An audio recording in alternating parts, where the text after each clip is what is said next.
Welcome to the Heavy Spoilers Show. I'm your host Paul, and in this video we're breaking down It.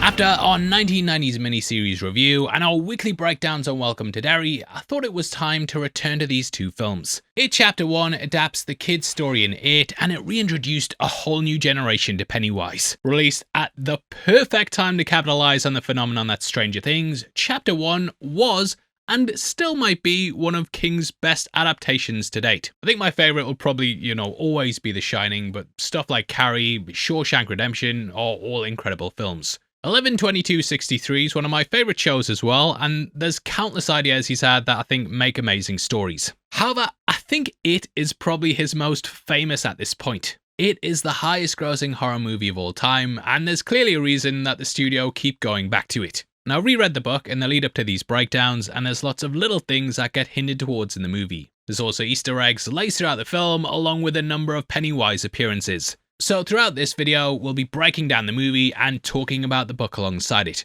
With that out of the way though, thank you for clicking this. Now let's get into It Chapter 1.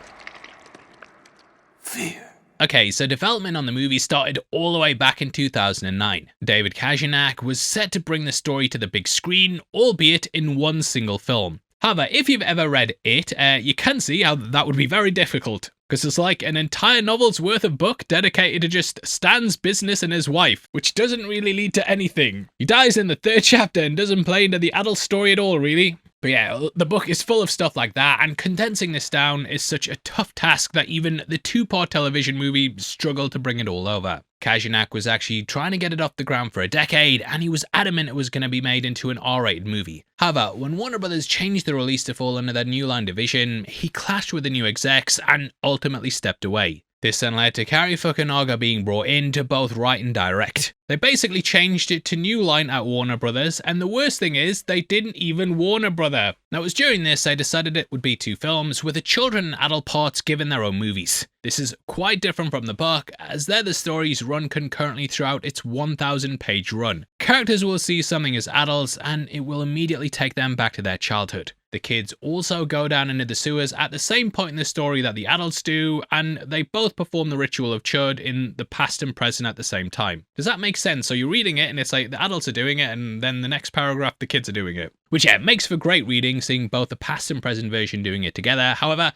they didn't want to do that in the film. Now, Fukunaga clashed with the studio, who wanted to make it a more conventional horror. Cary wanted to do a character-driven piece that dealt with the psychological aspects of the creature and trauma that one got from living in Derry, which they weren't really too happy about. It would very much be a coming-of-age story that showed the kids turning to adults, and then as adults later down the line, they'd come back to Derry. Will Poulter was also cast as the evil clown in this version, but unfortunately, due to scheduling conflicts, he was unable to lock in and thus left not too long after Cary did. Cary's final word on the project was, "We invested years and so much anecdotal storytelling into it. Chase and I both put our childhood in that story, so our biggest fear was that they were going to take our script and bastardize it, so I'm actually thankful that they're going to rewrite the script. I wouldn't want them stealing our childhood memories and using that. I was honouring King's spirit of it, but I needed to update it. Thus, they turned to Andy Muschietti and replaced Pennywise with none other than Bill Skarsgård."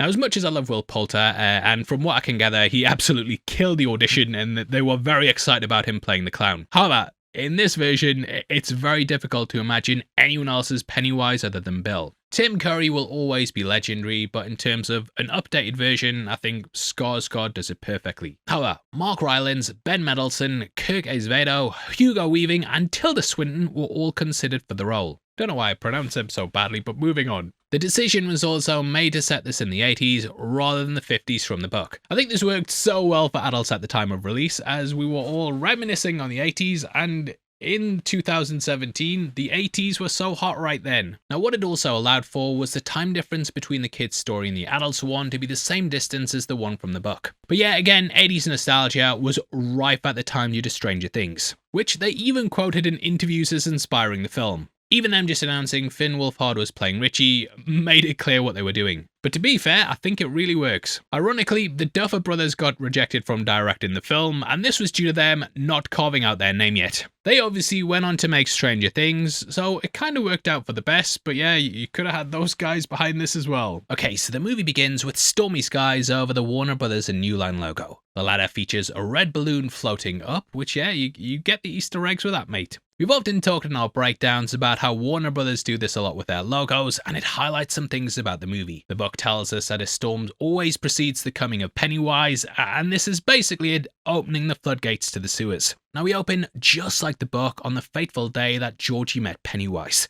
Don't know why I made it sound like a bit like a sitcom there, but there's a somber piano tune called Every 27 Years playing in the background as we pan down to Bill's house. Now, it's revealed that Bill's mother is playing this, and I don't know if I need to point it out, but Pennywise comes out of hibernation roughly every 27 years, so yeah, it's very fitting for the film. We see her playing the piano a bit later on, and they had a vision of her playing it during the miniseries. In the book, his mother's playing Für Elise, and throughout the book, hearing this song triggers one of Bill's worst memories. This is the day his brother died. Now in the book, we open with a dedication line saying that the book's dedicated to kids, fiction is the truth inside the lie. I think looking at the story, it instantly becomes clear it's about childhood trauma and how you can often repress it for decades. However, at some point in your adulthood, it will pop back up and you'll have to confront it through therapy or something like killing the interdimensional clown who could take on the shape of anyone that hunted you throughout your town and killed lots of kids. Yeah, like that. Now, we begin with part 1 of the book, which is known as The Shadow Before. After the flood, 1957, the terror, which would not end for another 28 years, if it did ever end, begins following a boat on its journey through the rain. The work talks about how the boat should have been sunk at several points, but it stays afloat and pushes on through the rain, which ultimately leads to Georgie's death. The work tells us this is the 4th day of rain and parts of the town are starting to break off. The rain in the book was expected to cause a massive flood, which had happened before in 1931. That would have been the previous Pennywise cycle, so the rain's an omen that the eldritch demon's ready to feast once more. This rain somewhat comes full circle at the end of the story, as when Pennywise is defeated, the sewers then erupt. This storm floods the town and actually washes away big parts of Derry, so the story beginning and ending with water washing something away is very, very poetic. Now it's sort of like poetry they rhyme. Now here we meet Bill, who's making the SS Georgie out of paper. There's some cool little nods of the decade, and the posters in the room show which era that this is. There's a Gremlins poster over Bill's bed and a Beetlejuice one on his door. Both of those movies are Warner Brothers horror flicks, which are absolute bangers.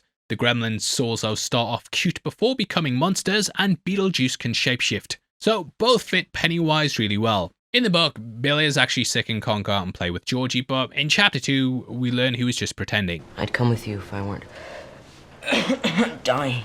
This has clearly brought him lots of guilt though, and it's why the vision of Georgie says, and I quote, "You lied and I died." Bill also hates himself because of how well he made the boat. As mentioned, if it had been terrible, Georgie would have been A-okay. Then again though, would you really want to go out and play in the rain? Would you, Georgie? Would you? Would you want to stick your head in a drain because you saw a clown down there, mate? Did you deserve to die, Georgie? Did you? Anyway, Bill tells Georgie to go and get the wax, and as he leaves, we can see Bill's hamster cage. It has an elaborate tunnel system, and it's the same one he uses later to prove to his dad that Georgie could have washed away to the Barrens. It also nicely sets up how Pennywise uses the system and is sort of a creature moving in the tunnels. The behind the scenes stuff shows the entire sewer system that they build, and it looks like a sort of giant hamster cage. Just like the book, Georgie then goes downstairs and into the scary part of the house, the basement. The book tells us he was always scared of a monster down there and was most frightened of opening the door and flicking on the light. It doesn't work though, and the book explains that the power's out due to the rain. We then get the first jump scare as Bill tells him to hurry up by their radio. He grabs the golf wax just like the book and sees what looks like 2 silver eyes. In the story it said Pennywise's silver dollar-like eyes, which is why they first appear blue down the drain. As Georgie backs up, we can also see a fishing net tool behind him, which is in the shape of a balloon. Even the handle appears similar to the string.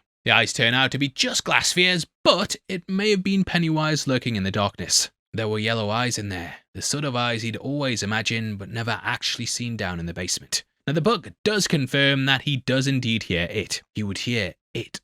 Something worse than all the commies and murderers in the world. Well, if you listen to Shaw at the army base, mate, nothing's worse than the commies. As we know though, it manifests into what kids fear the most. So this happening to Georgie here actually explains why Pennywise appears in the storm drain. He's underground, just like the basement, and has similar eyes to the glass spheres that scare him here. But yeah, I could be reaching. Either way, Georgie runs upstairs to bring the paraffin wax to his brother. In the book, this actually had a turtle on the label, which added him some comfort, and was obviously a nod to maturing. Bill then stutters while saying you call both she, and his stutter plays a big part in the story. Jaden Lieberher, who plays Bill, actually watched the King's Speech to learn how to pull it off, and you know what, I think he does alright with it. He had been hit by a car when he was 3 and knocked into the side of a building. He had remained unconscious for 7 hours. Mum said it was that accident which had caused the stutter.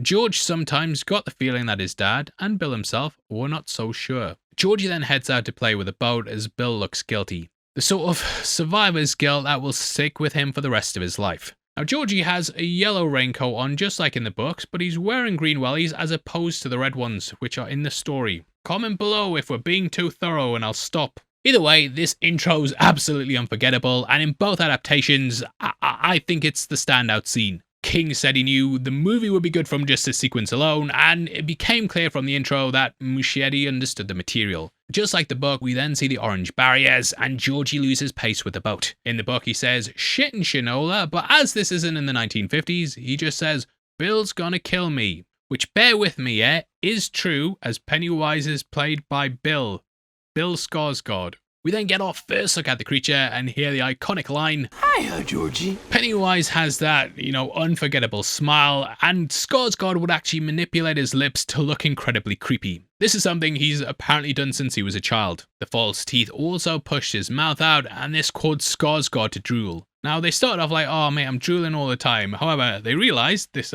was actually a bit creepy and a bit like a predator, and thus they decided to keep it as part of the character. And I do wonder if it kind of influenced Sinners, as there we of course see Rennick drooling just before he kills. Now, though Tim Curry's absolutely unforgettable, Muschietti aimed to make this Pennywise more edgy, unpredictable and mad. It's a big difference from the miniseries version where he was simply a clown who sounded like he smoked like 200 cigarettes a day.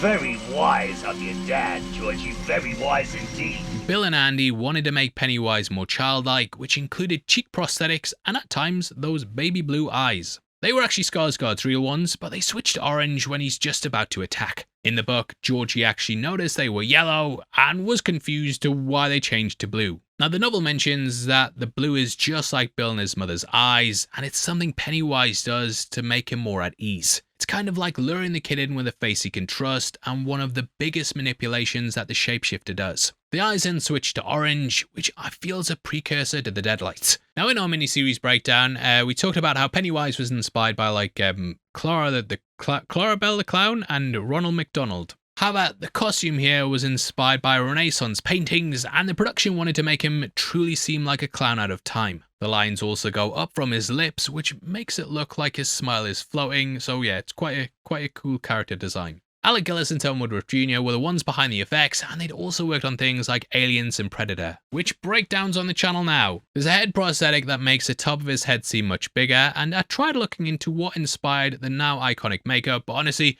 I don't think they really looked at anything specific and just kind of went with what would look creepy, which does make it fit perfectly with the story. Pennywise also constantly mentions floating, and something we see literally as the poor kids are floating in the cistern down the sewers. In the book, the float lines were because the kids were found face down in the water with their bodies looking like an animal attack. Just like the novel, he then introduces himself as Pennywise the Dancing Clown. He also mentions his nickname Bob Gray, which is a nod to cannibal and child killer Albert Fish. As he does a little jig, we can also hear his bells. Well, I'm Pennywise the Dancing Clown. It's kind of like Morris dancers or Indian Kathak dancers who all wear bells on their legs. It might also be a reference to the book where Georgie thought Pennywise looked like Clarabelle the Clown. It was Clarabelle. We can also see the bells in Welcome to Derry, and they're in the hair of the kid in episode 3. Next we see a woman heading outside, and she sees Georgie looking down the storm drain. In the book, this was actually Dave Gardner who came running out when Georgie screamed out. The woman doesn't check to see if he's okay though, which you might think's weird, and she kind of turns around like, oh whatever, I don't care. But yeah, like surely an adult would make sure a kid wasn't playing in the drain in a storm like this. Now, there is a reason for this. As in the book, we learn the adults of Derry are corrupted by Pennywise's appearance, and they turn a blind eye to all manners of evil. This is why the car later drives past Ben as Henry's cutting his name into his stomach, and we can see a balloon pop up in the back. In general though, the adults and, well, parents across the board are awful to their children. Eddie's mum is Munchausen by proxy, and Bev's dad is an absolute nonce. In the book, her mum still lives with him, and she asks Bev outright if her dad ever touches her. There he doesn't, but I feel like Machete used that line to give the character a much, much darker side. As such though, the woman here doesn't bother to check in on Georgie. Pennywise then says how the storm blew him away and the whole circus is down there. This kind of sets up how his circus wagon's down there as well, and this appears through a lot of his appearances. Georgie replies by saying he can smell the circus, but the book divulges a bit more. He says that though he can kind of get the hints of the popcorn, there's also the smell of damp decaying leaves from the sewer, highlighting that there's something else down there other than the pleasant image that he's painting. It then gets very unsettling as Pennywise stops laughing, which of course scares Georgie. You can also see that his eyes begin looking in different directions. Andy Machete actually wanted to do this effect digitally, but then Bill Skarsgård saved them loads of money on CGI and showed he could do it himself. In fact, most of the stunts and physicality are done by Skarsgård himself, and they didn't really have to use much digital trickery beyond like him turning into a spider and stuff. Now Georgie then becomes afraid, which is what Pennywise wants, as in the book it says it salts the meat. We know this because there's a chapter in the story that's actually from Pennywise's point of view. Goes on to explain that it had attacked older kids and adults, but their fears were far more complex. The children's fears were simple and much more powerful. And that's why the beast always targets kids instead of just going after any random person it could find. Now, as we learn in Welcome to Derry, this taste is also triggered by the adrenal gland and it gives better tasting flesh. So Pennywise will always try and scare its prey first before just out and out attacking. The idea of children's energies being more potent is also explored in King's book Dr. Sleep. The true not kill children who shine, as the steam that comes out of them is seen as being purer. Their bodies aren't rife with chemicals like alcohol and drugs, and to these creatures, it just makes it taste better. Beyond that, kids having a strong psychic connection is something that thematically Stephen King does a lot. That's why in a lot of his works, his kids have wildly strong psychic powers. See Firestarter, for example, and Carrie. Now, witnesses who came forth and said they saw this attack did say they spotted someone in the drain. However, the county sheriff didn't believe them. He said the current in the drains was so strong that even Hercules himself would have been swept away by the water. So it again highlights the supernatural side of Pennywise. Georgie's arms then chewed off as we see the real teeth of the creature. This reminds me of when a shark's eyes roll back and it then reveals its teeth.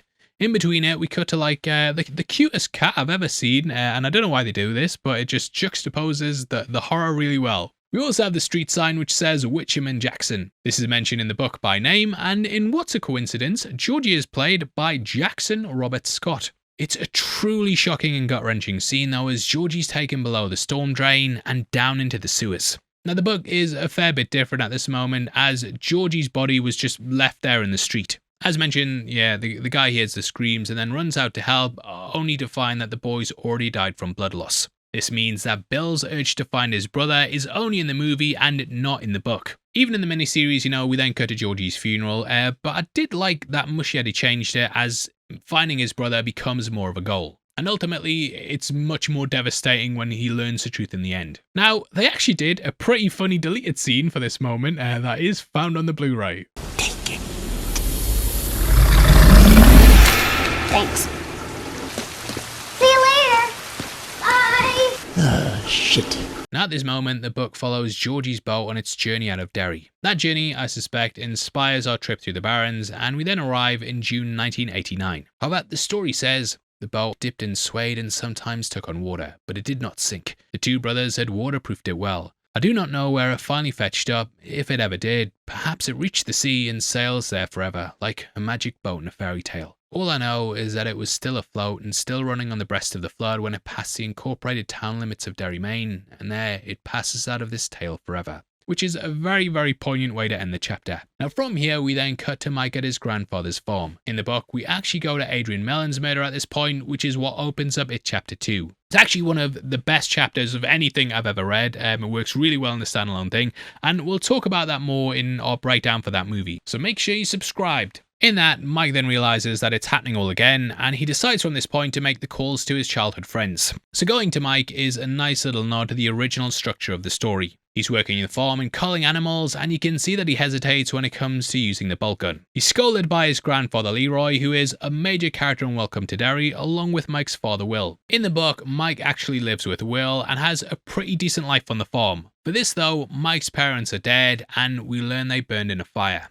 The bolt gun as well plays a big part in Mike's growth from a meek child to a badass. Specifically because he uses this gun later on when facing off against Pennywise. Here, Leroy uses the sheep as a lesson to explain how brutal and cold the world can be. You can be out here like us, or you can be in there, like them. Mike must either kill or be killed, and this does hint to Leroy's past and how violent that it was. He of course lost his son, and is basically trying to train him rough to make him tough. Now in the book, Mike's dad told him that he can't run away from Henry all of the time, and he has to stand up to him. Due to his race, he explains that he'll always be a target for people like Henry and his father, which Leroy experienced firsthand. In the text, we learn they have a history with the family, and the Bowers burned down the chicken house on the farm. The police then investigated it, and Bowers basically expected them to turn a blind eye, but in the end, they actually sided with the Hanlons. This led to Butch Bowers then being forced to pay compensation to the family. So from then on, Bowers hated him, and he passed this hatred of the Hanlons onto his son, who then would torment Mike non-stop at school.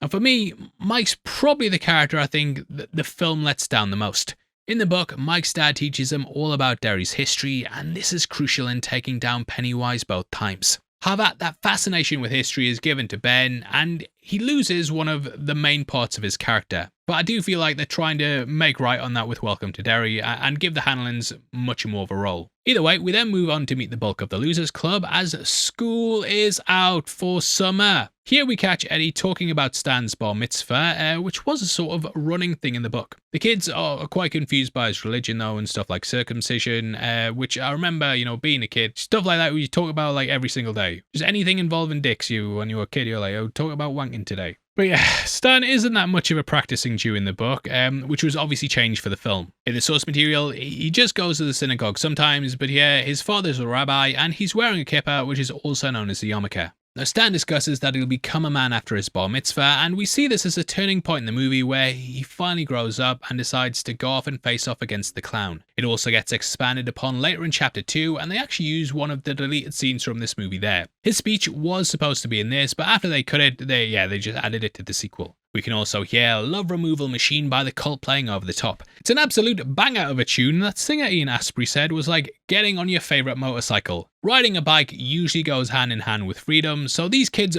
busting out of school for a summer of adventures and riding their bikes feels very, very apt. They're all smiles and having a good time, and then they walk past Henry Bowers and his gang. And these are some of both the book and movie's big villains. From left to right is Patrick Hockstetter, Belch Huggins, Henry himself, and also Victor Criss. Henry is played by Nicholas Hamilton, who also featured in King's Dark Tower adaptation, which was released in the same year. We can also see Belch is wearing an Anthrax t-shirt with the album cover for Among the Living on it. This is an amazing Easter egg, as the titular track is all about Randall Flagg, who is a character in King's novel The Stand, and many more books beyond that. Another track on the album is titled A Skeleton in the Closet, which is also about King's story apt pupil. I can't say I would go moving on. I've tried the line 500 times. Apt pupil. Can't say apt pupil. We're moving on. The album title could also be used here as a nod to the idea that evil incarnate is amongst them and living in Derry. Belch also wears a Metallica shirt much later at the apocalyptic rock fight, which has the metal up your ass design, which was the original name of their album Kill 'Em All. Kill 'Em All is also a very deep cut, as this is something Pennywise said to Henry in the book when he finally freed him from the asylum. The back has a man being electrocuted, which might also be a deep cut King Easter egg. Ride the Lightning's album name was inspired by The Stand, and in that book a character refers to being executed via electric chair as riding lightning. Music is also mentioned as being something that Henry loved. He hated listening to baseball on the radio and would have preferred rock and roll instead. It was something that the kids actually had in common with him, but with this being the 80s, the metalheads have taken over and they're now the scary ones. And R.I.P. Belch, you would have loved deathcore. Patrick's story is also very different in the book, but we will get to that when he gets killed later on. Yay! The kids look sheepish as they pass the bullies, and we meet Greta Keane. Things play out here differently from the story, as in that she's Greta Bowie and isn't the daughter of Mr. Keane. In that she's also from the rich part of the town and despises Beverly and looks down on her for being poor. She can't understand that despite having the best clothes and doing her hair, the boys prefer Beverly. As she comes in, you can also see the corkboard with posters of the missing children. Lauren Batcher in the top right worked as a set dresser on the movie, and Darlene Abbott also worked in production and financing. Can't read the others, and I even watched this on a 55-inch 4K OLED, mate, but I can't make out the names, so I apologise. But if that's you who worked on the movie, comment below. But yeah, because of how they use it in Welcome to Derry as well, where it's all the name of the production designers and stuff, I'm guessing that's exactly who this is, so congratulations on working on a great movie. Now, she then goes to confront Bev, who's smoking in a toilet cubicle. The hatred here apparently centers on Beverly being a slut, which is a rumour that was started by Henry Bowers, which he does allude to in the rock fight in the book. It also juxtaposes the way her dad is creepily attracted to his daughter, and it paints her out as having a really tragic life where she's abused at home and then also abused at school. If you've been watching Welcome to Derry as well, then you'll probably notice that the patty cakes were inspired by Greta's group, and the stuff that they don't get to include in this movie, they've basically given to them. We then see the Derry Police Department sign which says, "Remember the curfew, 7 p.m. The 7 is red, aka the colour of Pennywise, which gives a little visual nod as to who's causing this to be in effect. This is something which was in the books, but that was described as being on posters around the town. I love how the kids all just throw their books in the bin though, and haven't you heard of recycling? You might also need these very soon. Summer's not that long. But yeah, 6 or 7 week holiday, mate. That seemed like forever when you were a kid. They then discuss how they want to spend the summer, and it's a scene filled with optimism. Richie wants to play Street Fighter, which is something we see him play later, and he also does it during the flashbacks in Chapter 2. We learn Eddie wants to hit the thumbs up, and Stan wants to go to the quarry. However, Bill wants to go to the Barrens and look for his brother. Even when they talk about the other murdered kids, he does correct it by saying that they're just missing. In a ditch, all decomposed, covered in worms and maggots, smelling like Eddie's mom's underwear. She's not dead, she's missing. This is because Betty Ripson's mother's waiting at the school for her daughter and clearly can't handle that she's gone, which kind of reflects Bill. You can also see Henry Bowers' dad behind her to the right. As mentioned, Oscar was a dirt poor farmer in the book as opposed to the policeman that we see here. He's obviously following in his father's footsteps though, and in Welcome to Derry, yeah, he's the county sheriff, or the sheriff of the town, whatever.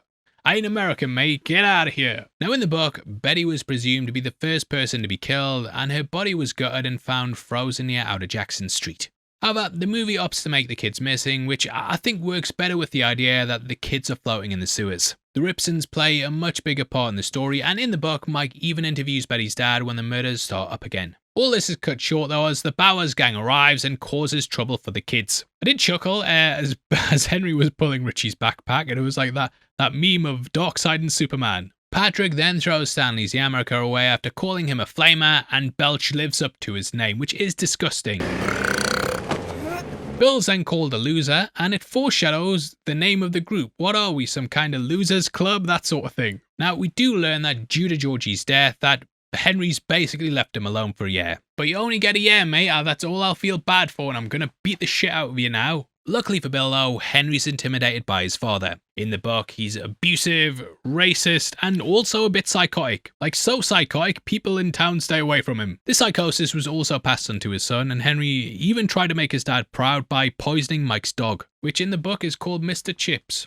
We of course get a hint to how much he hates his son later on when he shoots his gun in Henry's direction. The gang then get in a Pontiac Firebird Trans Am, just like Smokey and the Bandits. It's a great bit of filmmaking that really highlights the gap in social standing between the two groups. The horrible kids have a badass car while the nice kids ride their bikes around the town. Speaking of bikes, we then meet Ben, who has one of the most 80s bikes I've ever seen. He's also holding a diorama of the Derry Standpipe, which is a location that's mentioned heavily in the book. This was based off the Thomas Hill Standpipe in Bangor, and this is what they use for the postcards that Ben sends later on, and it's also what Bill appears in front of later. It's a place where families would have picnic at and go up onto the viewing deck. However, after some kids drowned inside of it, it was closed to the public for good. It does of course feature heavily in Welcome to Derry, where it's used as a clubhouse, similar to how the Losers Club have their base in the Barrens. It might also be featured here, as in the book at this point, Ben thinks he felt as tall as the standpipe and as wide as the whole town. Ben's chapter is the next one in the novel, and that begins with his adult self going to a bar.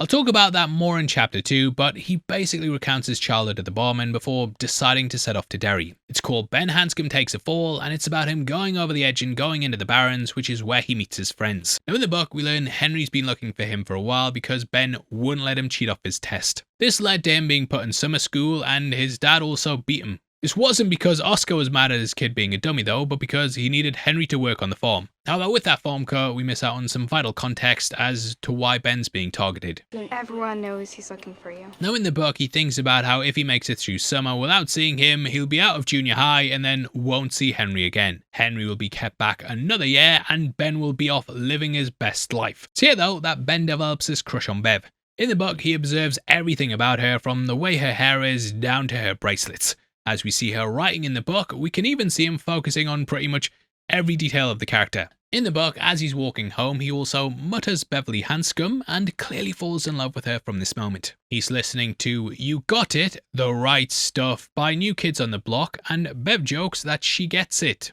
insinuating he's a new kid and that's why he's listening to them. But yeah, sorry Ben mate, New Edition clears him every time. But yeah, from this meeting we get that he's a loner as there's no signatures in his yearbook. She then says to hang tough, to which he replies, please don't go girl, both of which are New Kids on the Block songs. That's the name of another New Kids on the Block song. Yeah, we know mate, I've just said that. Right after this in the book, he's then attacked by Henry, but instead for the film, we then cut to Bill. Pushing his bike along the street, we can see the name Silver on it, which does come from the story. To amp himself up, get in the mood to be a hero, he used to shout, "Hi-ho Silver," which was of course the Lone Ranger's saying. It's actually given a nod to in this movie, and we do hear it on the TV at the library as the Losers Club ride by.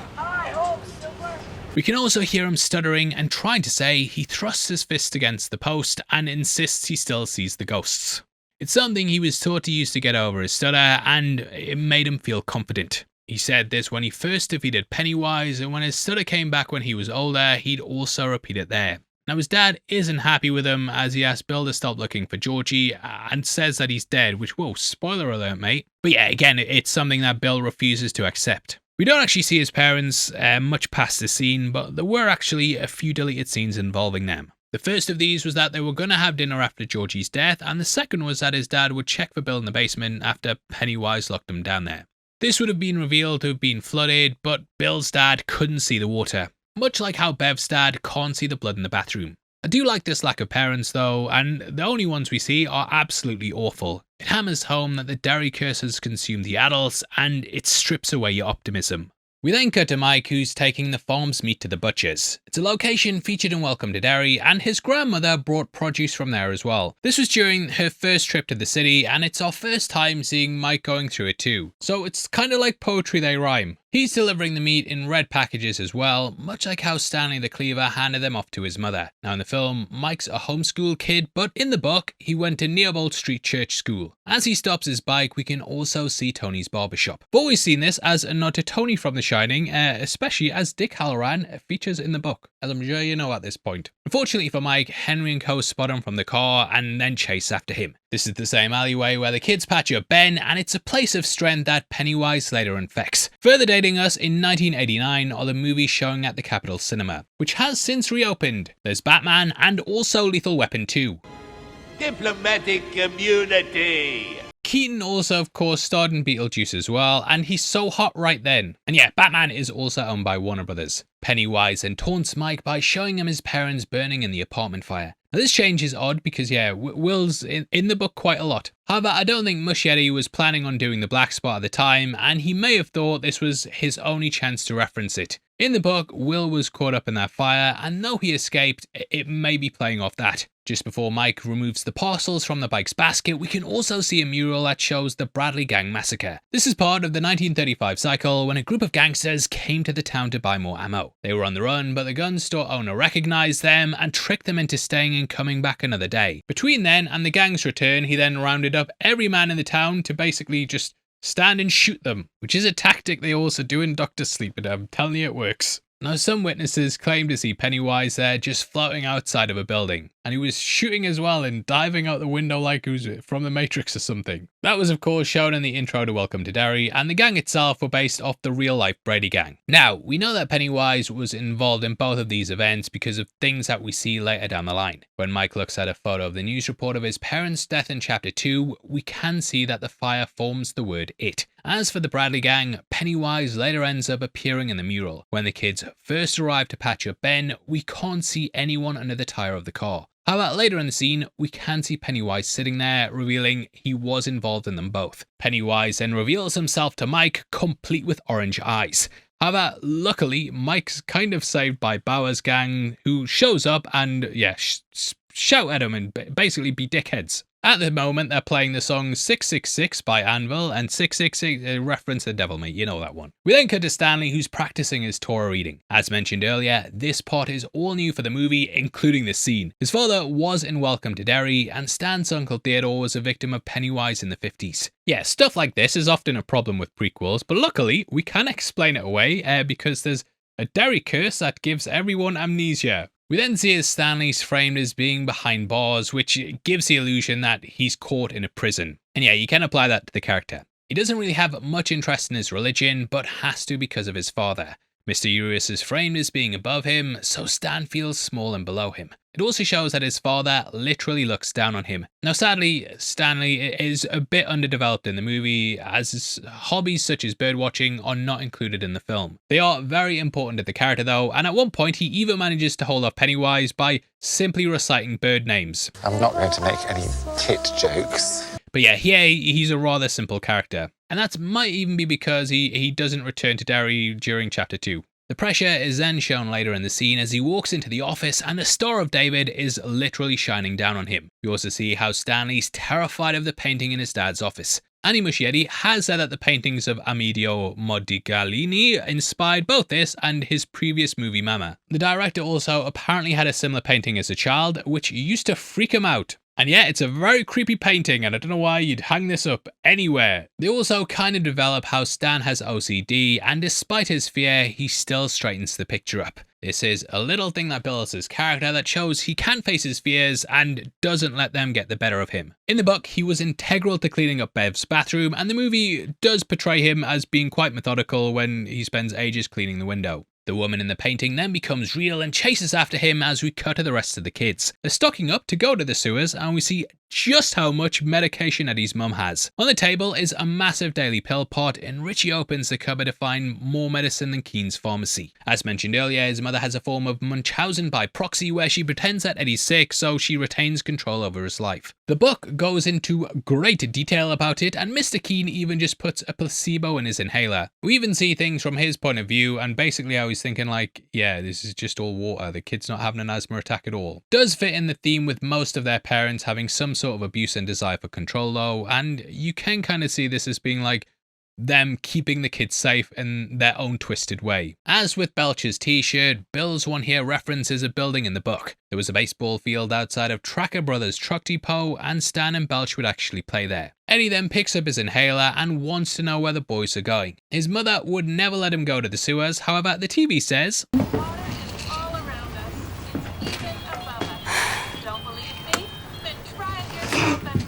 this show is on TV on almost every screen in Derry, and we learn it's part of Pennywise's control. At one point, the host even tells the viewer to go play in the sewers. The sewer is a fun place to play with all of your friends. Just follow the water into the drains and down into the sewer you go.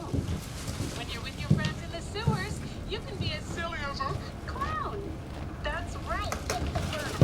So the kids are being guided towards the sewers and told how it's fun to play there. And you'll all float as well. The kids then pass by the library as Ben's writing his love letter. This haiku is something he comes up right after meeting her in the book, and he gleefully says it to himself as he walks down the street. Later, Bev gets confused by who sent it, and thinks at first that Bill might be the author. As we know, he goes on to become a writer later on, and even years in the future, she still thinks it's from him. But that's the problem with sending anonymous letters, mate. Do better, Ben. Did all the work for the lad. In the book, we learn he got his postcard from the librarian and decided to send it to his crush. Here though, she's a bit of a dickhead and basically looks down on him for spending all his summer in the library. She then gives him a history book and Ben turns the page as we see sawmill workers. In the book, we learn there used to be a big logging industry near Derry, and this was kind of adapted into the Paul Bunyan story for the town. One of the workers, named Claude Heroux, ended up killing a load of men in a bar, and Mike's dad also drank with the lumberjacks during the 1930s.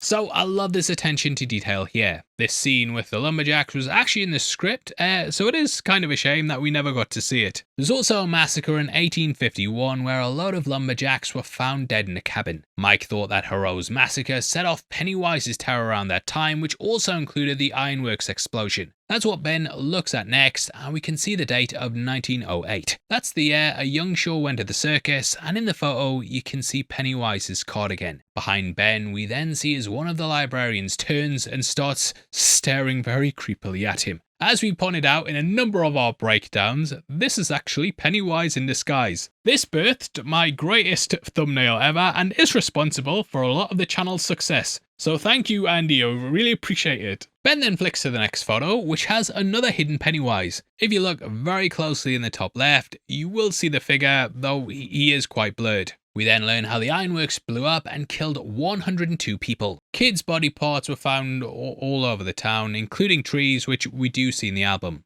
We also have a photo of adults' bodies lying on the floor, which was a real-life photo from Gettysburg. The production used photos from that war and basically just photoshopped eggs around the body. If I ever get killed in a battle, use me in a horror movie and photoshop Easter eggs around me. That'll be its own little Easter egg. As Ben gets closer to the truth, we then see as the librarian's now a lot closer and staring at him. This is because he's discovering the past and one of the biggest tragedies in the town and basically becoming scared, which Pennywise can't resist. The ironworks was a major thing that sent the town into a stage of grief, as pretty much everyone knew at least one person who died there. We then see the newspaper which says, "Body found by canal, not Betty Ripson." Now this might be a rewriting of Eddie Cochran's story in the book. His younger brother Oliver apparently fell from a ladder and died, and Eddie was thought to have run away because of it. However, his disappearance sparked some new interest in the case, and they exhumed Oliver and realised he'd been abused by their stepfather. Thus his death and Eddie's disappearance got pinned on his dad. In reality, he was simply killed by Pennywise, who appeared to Eddie in the form of the creature from the Black Lagoon. You get a whole chapter from Eddie's perspective and see him running through the woods,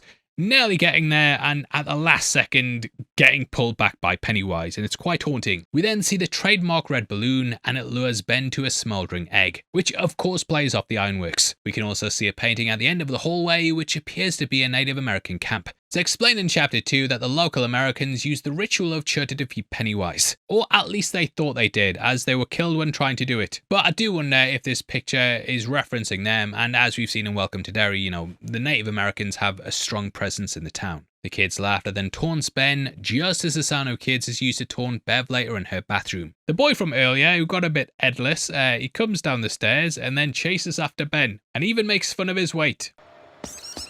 You'd better run, Egg! It leads him out of his haven and into the clutches of Henry and his crew. Henry calls him Tits, which is something a kid called him just before this in the book. Now Victor Chris wants to light Ben's hair on fire, just like Michael Jackson's. This is a call back to the 1984 Pepsi commercial where Jackson's hair was accidentally set alight. When Henry cuts Ben's stomach, you can also see Belch looks very, very shocked. During this attack in the book, we actually get some insight into his friend's thoughts, and most of them are shocked by how far that he's going. Like, they start thinking he's a psychopath. That is, everyone except Patrick Hockstetter. Now this is expanded a lot more on the work, and in that, he's said to have had solipsism syndrome.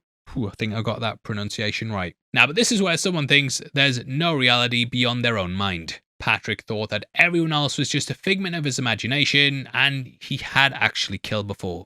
We learned that he'd murdered his baby brother, and this was because he was getting more attention than him. He and Henry also help each other out.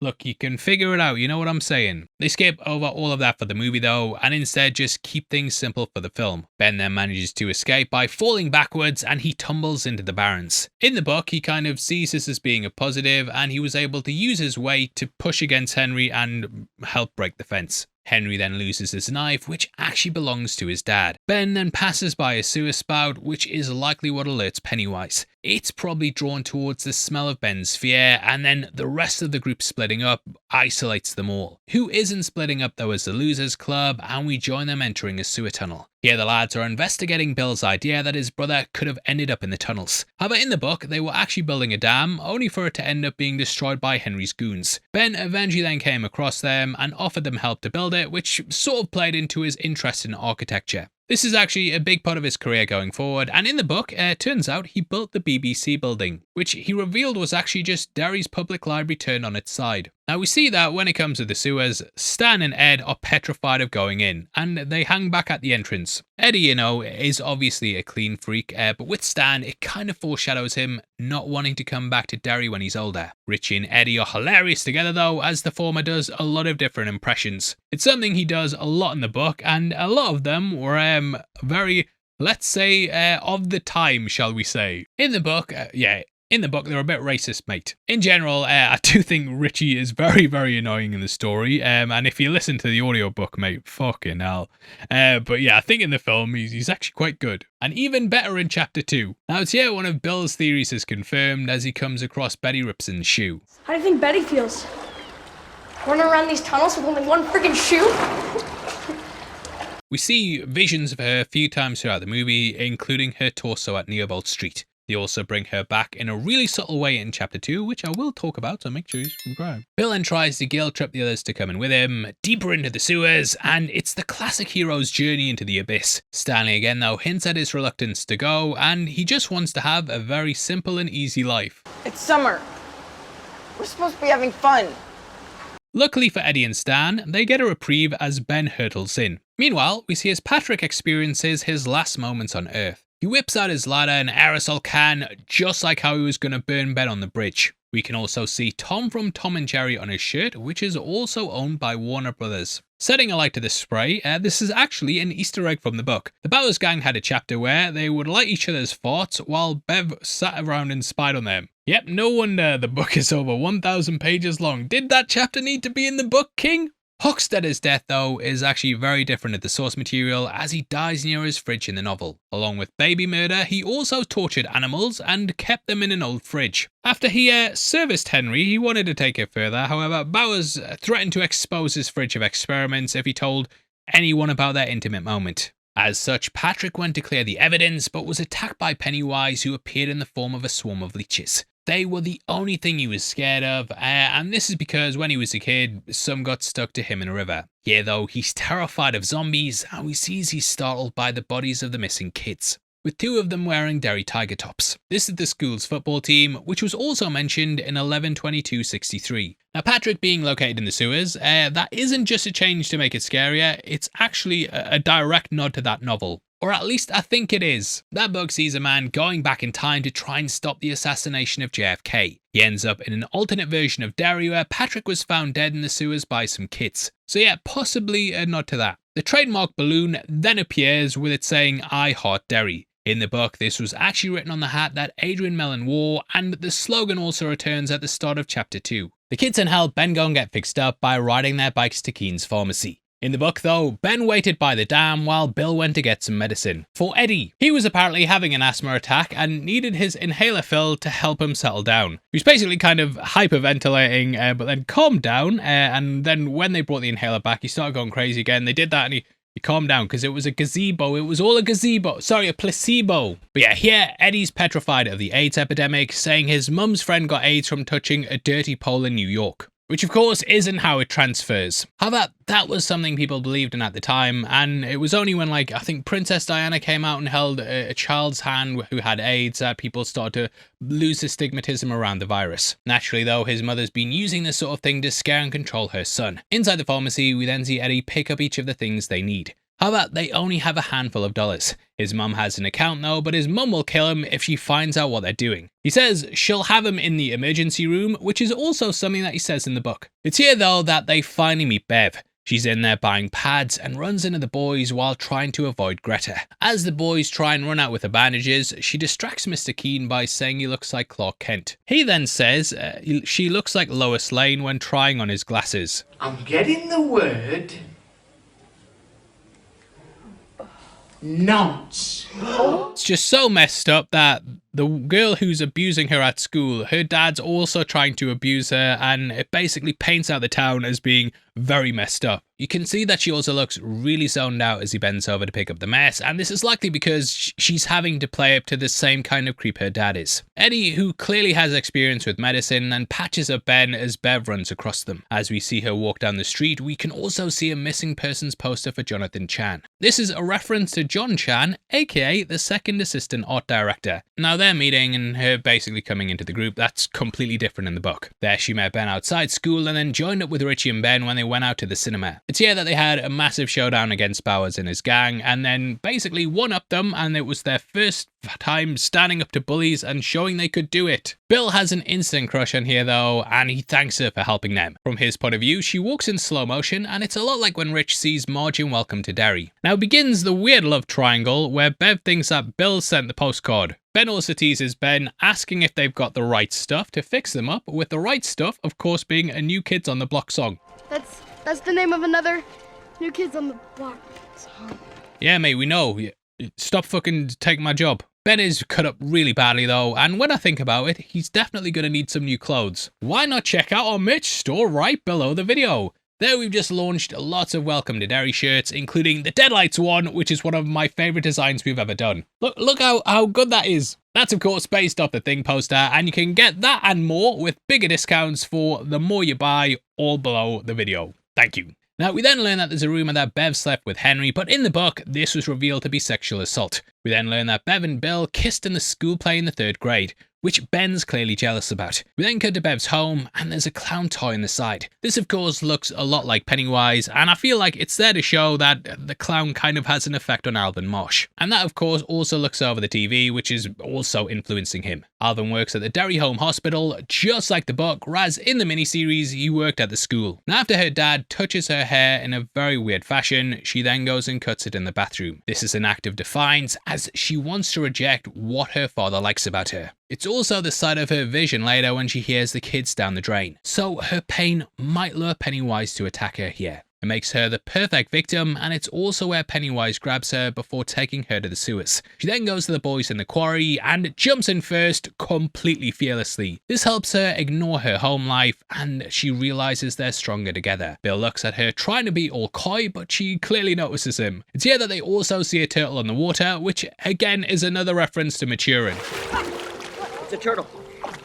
We then see the boys staring at Bev as Bust a Move by Young MC plays. This is an apt song, as it's all about how to approach a girl, which Ben desperately needs advice on. Richie roasts Ben for having books in his bag and asks about the postcard. He was of course enabled to post it due to Henry catching up with him, but as we later see, he slips it in Bev's bag. Now there's also a newspaper that mentions the ironwork explosion and the Bradley Gang massacre. Ben says that as he had no friends, he would hang out at the library and knows all the history of the town. We then learn about the fire at the Black Spot, which took place in 1962. What's the Black Spot? The Black Spot was a nightclub that was burned down years ago by that racist cult.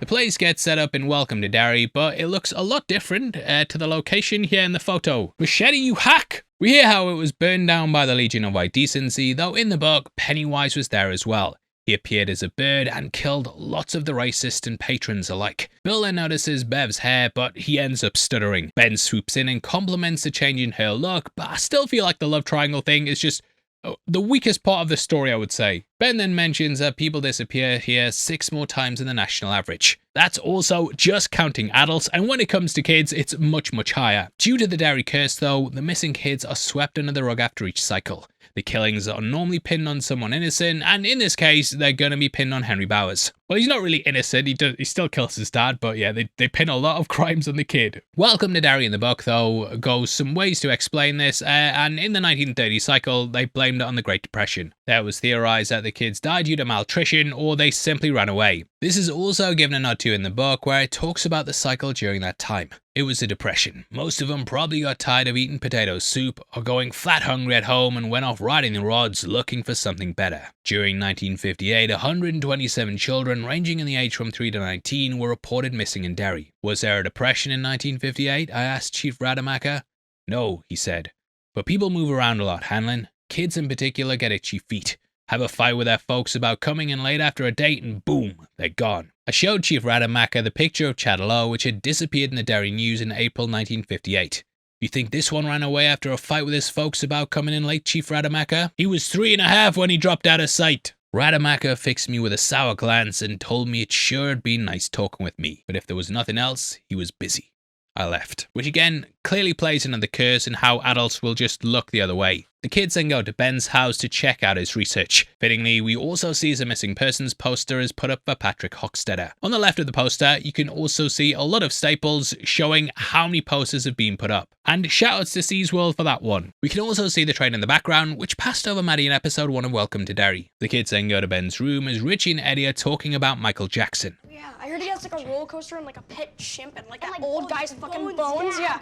They say he has a roller coaster, chimp, and some old guy's bones. He of course had his own amusement park, a pet named Bubbles, and even apparently wanted to buy the Elephant Man's remains. But that turned out to be a media lie. I do remember being a kid though, and talking about this quite a lot. Now Michael Jackson actually helped a lot in defeating Pennywise in the book, and you might remember that he came out with a song called Beat It. Hey, I said beat it! Hey! Ben's room is filled with lots of horrifying research though, and there's a sign that says beware of trains. Train lines were actually a big part of Derry right up until the Korean War. Some of the missing kids were thought to have jumped on a train and rode out of the city, so it is quite fitting to have it behind the missing poster of Patrick. Ben's dad also died in the Korean War during the book, and his ghost used to haunt him on the Barrens. We then see the Derry Township Charter, and in the book, a lot of settlers went missing in 1741, which was based on the Roanoke mystery in real life. Because of this, we know that Derry was formed in the movie timeline in 1719. We even see a drawing of this incorporation being signed and can see Pennywise amongst them. The book tells us how it crashed on Earth and then basically allowed the town to be built up around it. This gave it a constant supply of food and was basically like opening an all-you-can-eat buffet right beside its lair. The work even asks if an entire town can be haunted and then talks about the meaning of the word haunt itself. Now while haunt is often associated with ghosts, a haunt also means somewhere that an animal constantly goes to for food. So it works perfectly when describing what Derry is. It is always present whenever there's a massacre, and though the Native Americans were blamed, it's clearly the creature. The only clue was a trail of bloody clothes leading to the well house. So it sounds like Pennywise then dragged them down into his lair underground. This well is something we'll talk about later on, but it's what they ended up building 29 Nearbolt Street around. The scariest part then happens though, as it's revealed that Ben has a New Kids on the Block poster.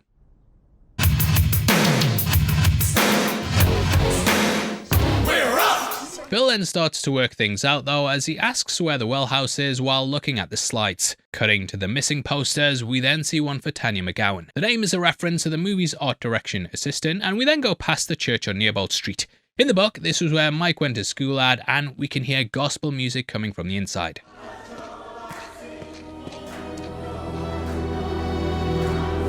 It's also a place that Veronica Grogan went to in the book, which is a name you'll likely recognise from Welcome to Derry. We then see Eddie on his own, and he's spooked by the house. It literally looks like the most stereotypical haunted house ever, and I can see why the kids would be afraid of it. The text even talks about how if anywhere in Derry's haunted for sure, then this is the place. He then drops his pills, and Pennywise shocks him in the form of a hobo leper. Picks up the red pill, which is Pennywise's colour, and scares him half to death. Now, as I'm sure you know, you bloody know it, mate, Pennywise turns into what you fear the most. In the book, Eddie was accosted by a hobo asking for change in the train yards, and since then, he's been holding up that trauma. So Pennywise knew what he was scared of and then conjured up that image. In the book, he's walking past and comes across the leper below the porch, who then asks him if he wants a blowjob. Which, yeah, you can't really put that in the movie. Eddie was always thought to be gay in the book, and though they didn't confirm it, even like in the 90s series, you do kind of get that read. And I've always taken that as basically Pennywise twisting his secret and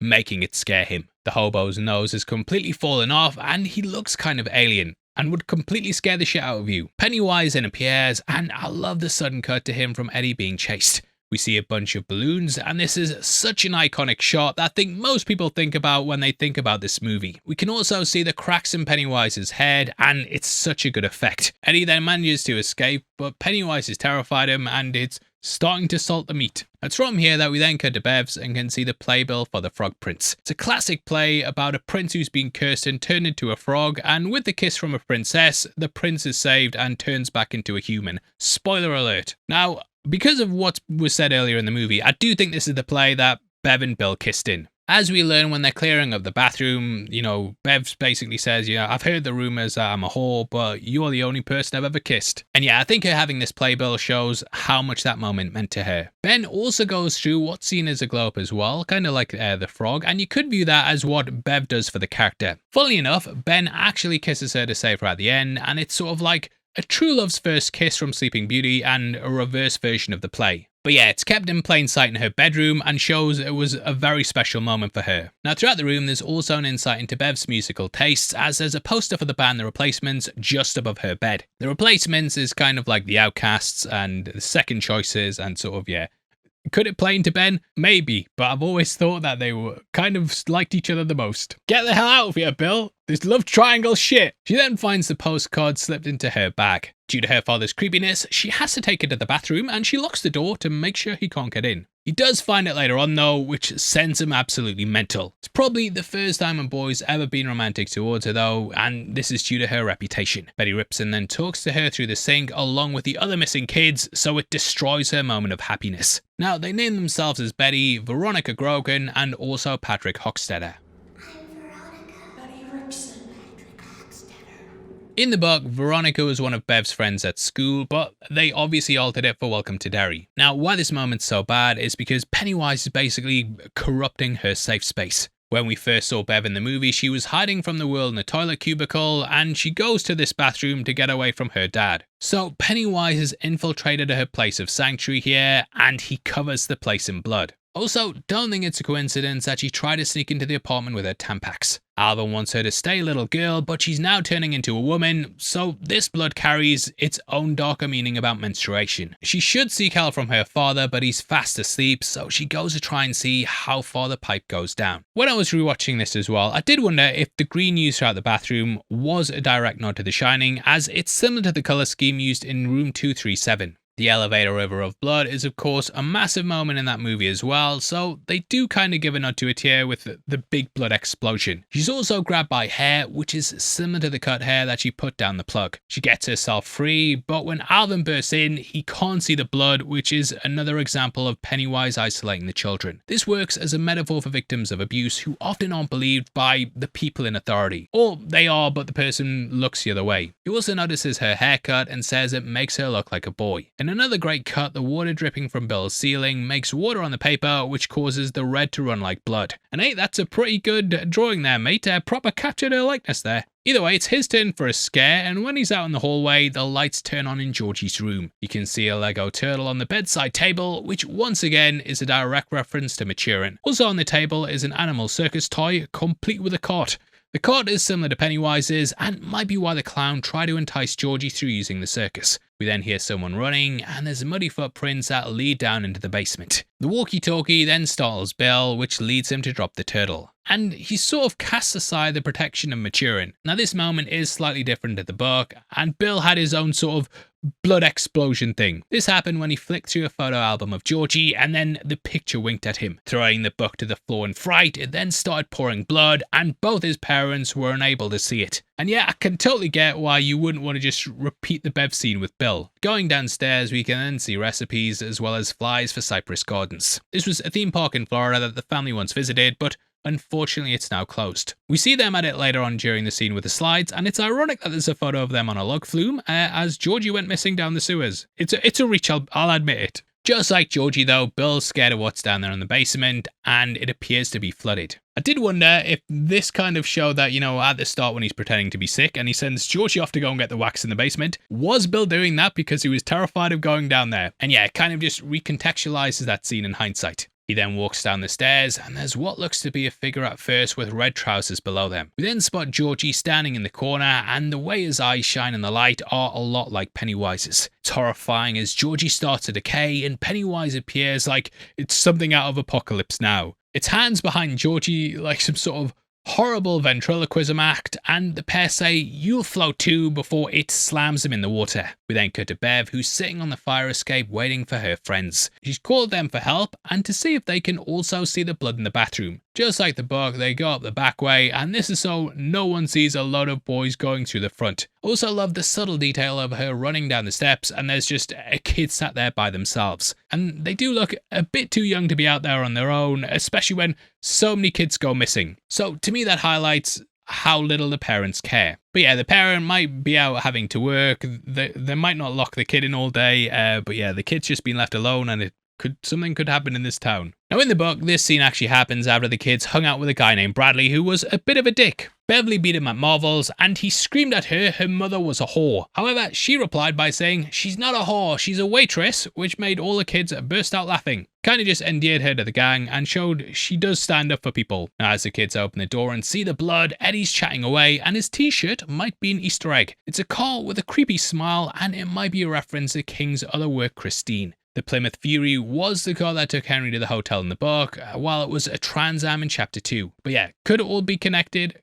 Could not. Bill then says they can't leave it like this, whereas it was Stanley who suggested cleaning it up in the book. Eventually though, they managed to get the blood down, and the book mentions how even the worst stains seem like a pastel pink on the wall. Bev reassured herself that she could in fact live with that, but I think it represented how the trauma never fully went away. As they clean up, we then hear 6 different ways by the Cure. This represents each of the connections she has with the other boys. Also like to think of it as a sadder connection to the story though. Despite being the best of friends and working with each other like we see here, the group eventually lose touch and go their separate ways. But yeah, it's very important this gets cleaned up, and though Alvin can't see the blood, this is all for Beverly's benefit. The kids again help her get over her trauma, and it shows that when they work together, they can defeat Pennywise. Simply by removing what it did, it's their first step to conquering the crazy eldritch demon thing. Ben then sees the postcard in her bedroom, but then sees Bill and Bev laughing. They're talking about the Derry Summer Fair, and this might be an annual event, which is what we see in chapter 2.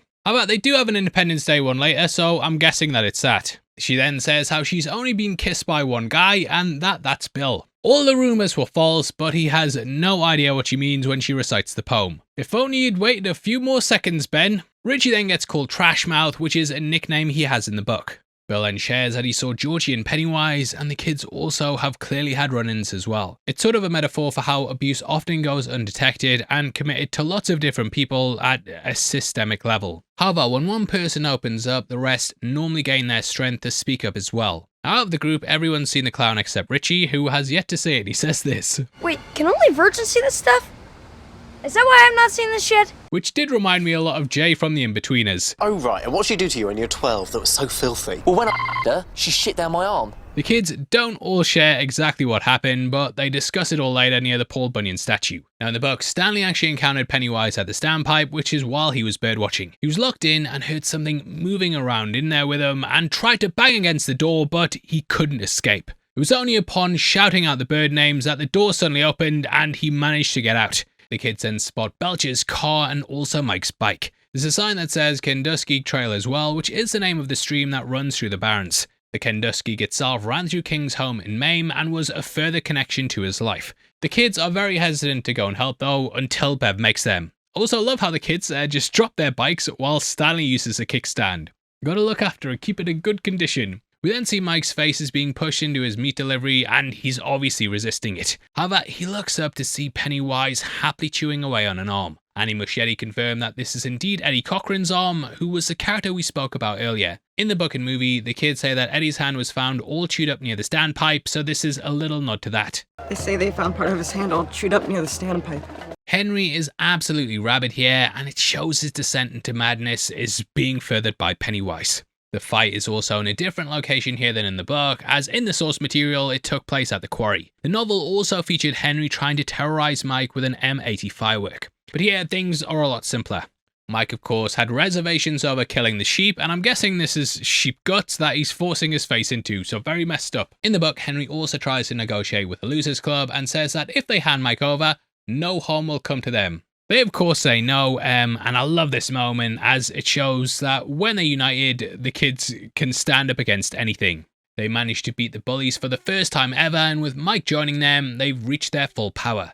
We see how the bullies are completely outnumbered now as well, but in the book, they had an extra 2 members. Those were named Moose Sadler and Peter Gordon, but yeah, I think it makes more sense to play up the strength in numbers thing that they're clearly doing at this point in the film. Ben's furious at Henry for implying he slept with Bev, and he pelts him with a rock, which did remind me of him saying in the book that you don't throw rocks at girls. As the fight goes on, we then hear Antisocial by Anthrax, calling back to Belch's shirt from earlier. Absolutely cracked up at this shot when the kids are clearly in front of a green screen as well, and it looked worse than the miniseries that did. But yeah, they beat them in the end, and for now, Henry's been vanquished. Now, there is a read on the story that Pennywise isn't actually real, and Henry's the true villain and evil in the movie. Similar to Kiefer Sutherland in Stand By Me, he's the one who causes all the hurt and pain, beyond their parents. You could see the clown as being something the kids conjured up in their minds to cope with the relentless bullying and abuse, and when they're older, they don't really remember what happened, and might even imagine something like this to explain it. I do feel like this theory might have some weight to it, as even in the book, the kids say Henry's a thing that they all have in common. Henry, of course, is who they also fight at near Bolt Street at the end, and though they go into the sewers,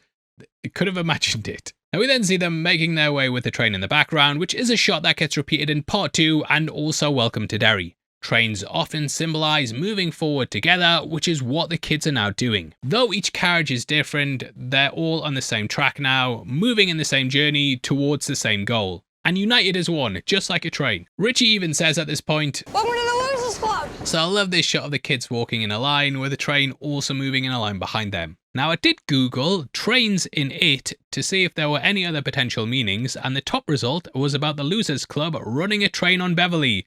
Whew, which yeah, if you've read the book, then you'll know that's how they escaped the sewers, and yeah, I repressed that memory myself, I did.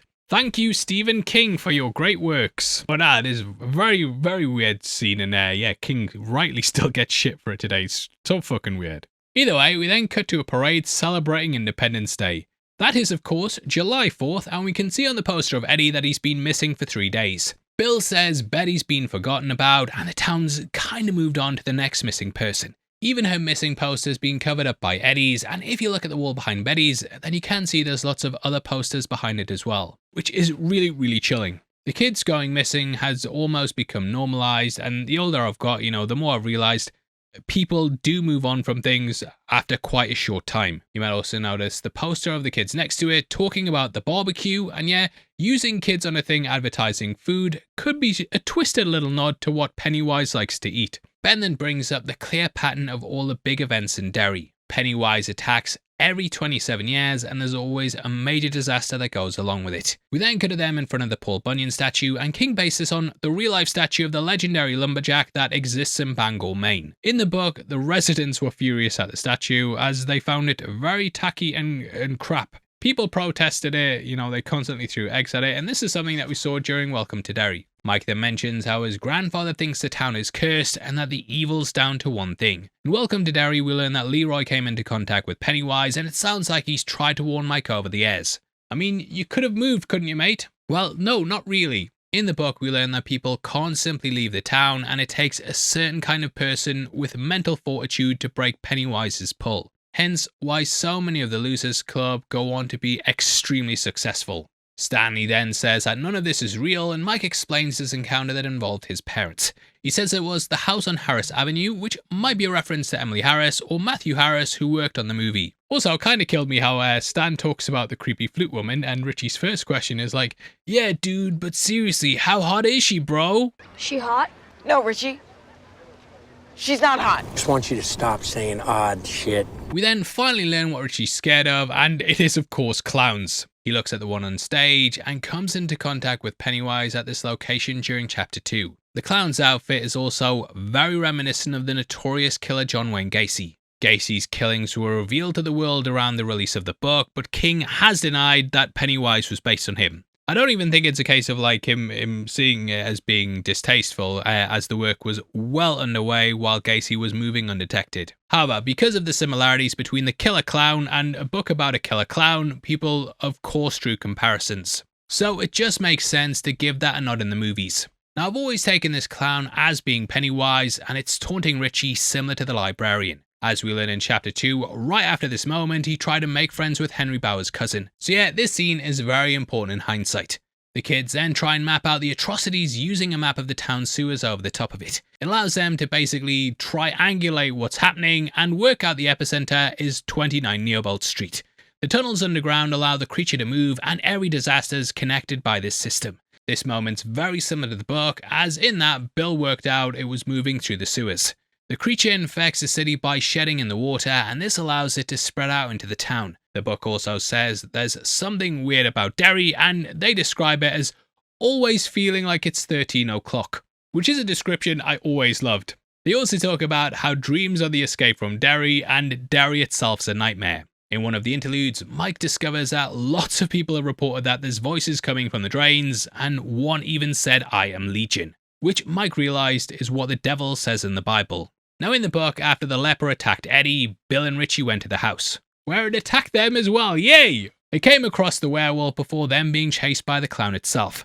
Now this scene replaces the photo album section of the book, and then Mike used his dad's photo album to show the kids the history of Derry, much like Ben did earlier in the movie. The album then comes alive, just like it did earlier in the story, with a picture of Georgie. Pennywise then taunts the group and says he'll kill them all, which he later got Henry to say.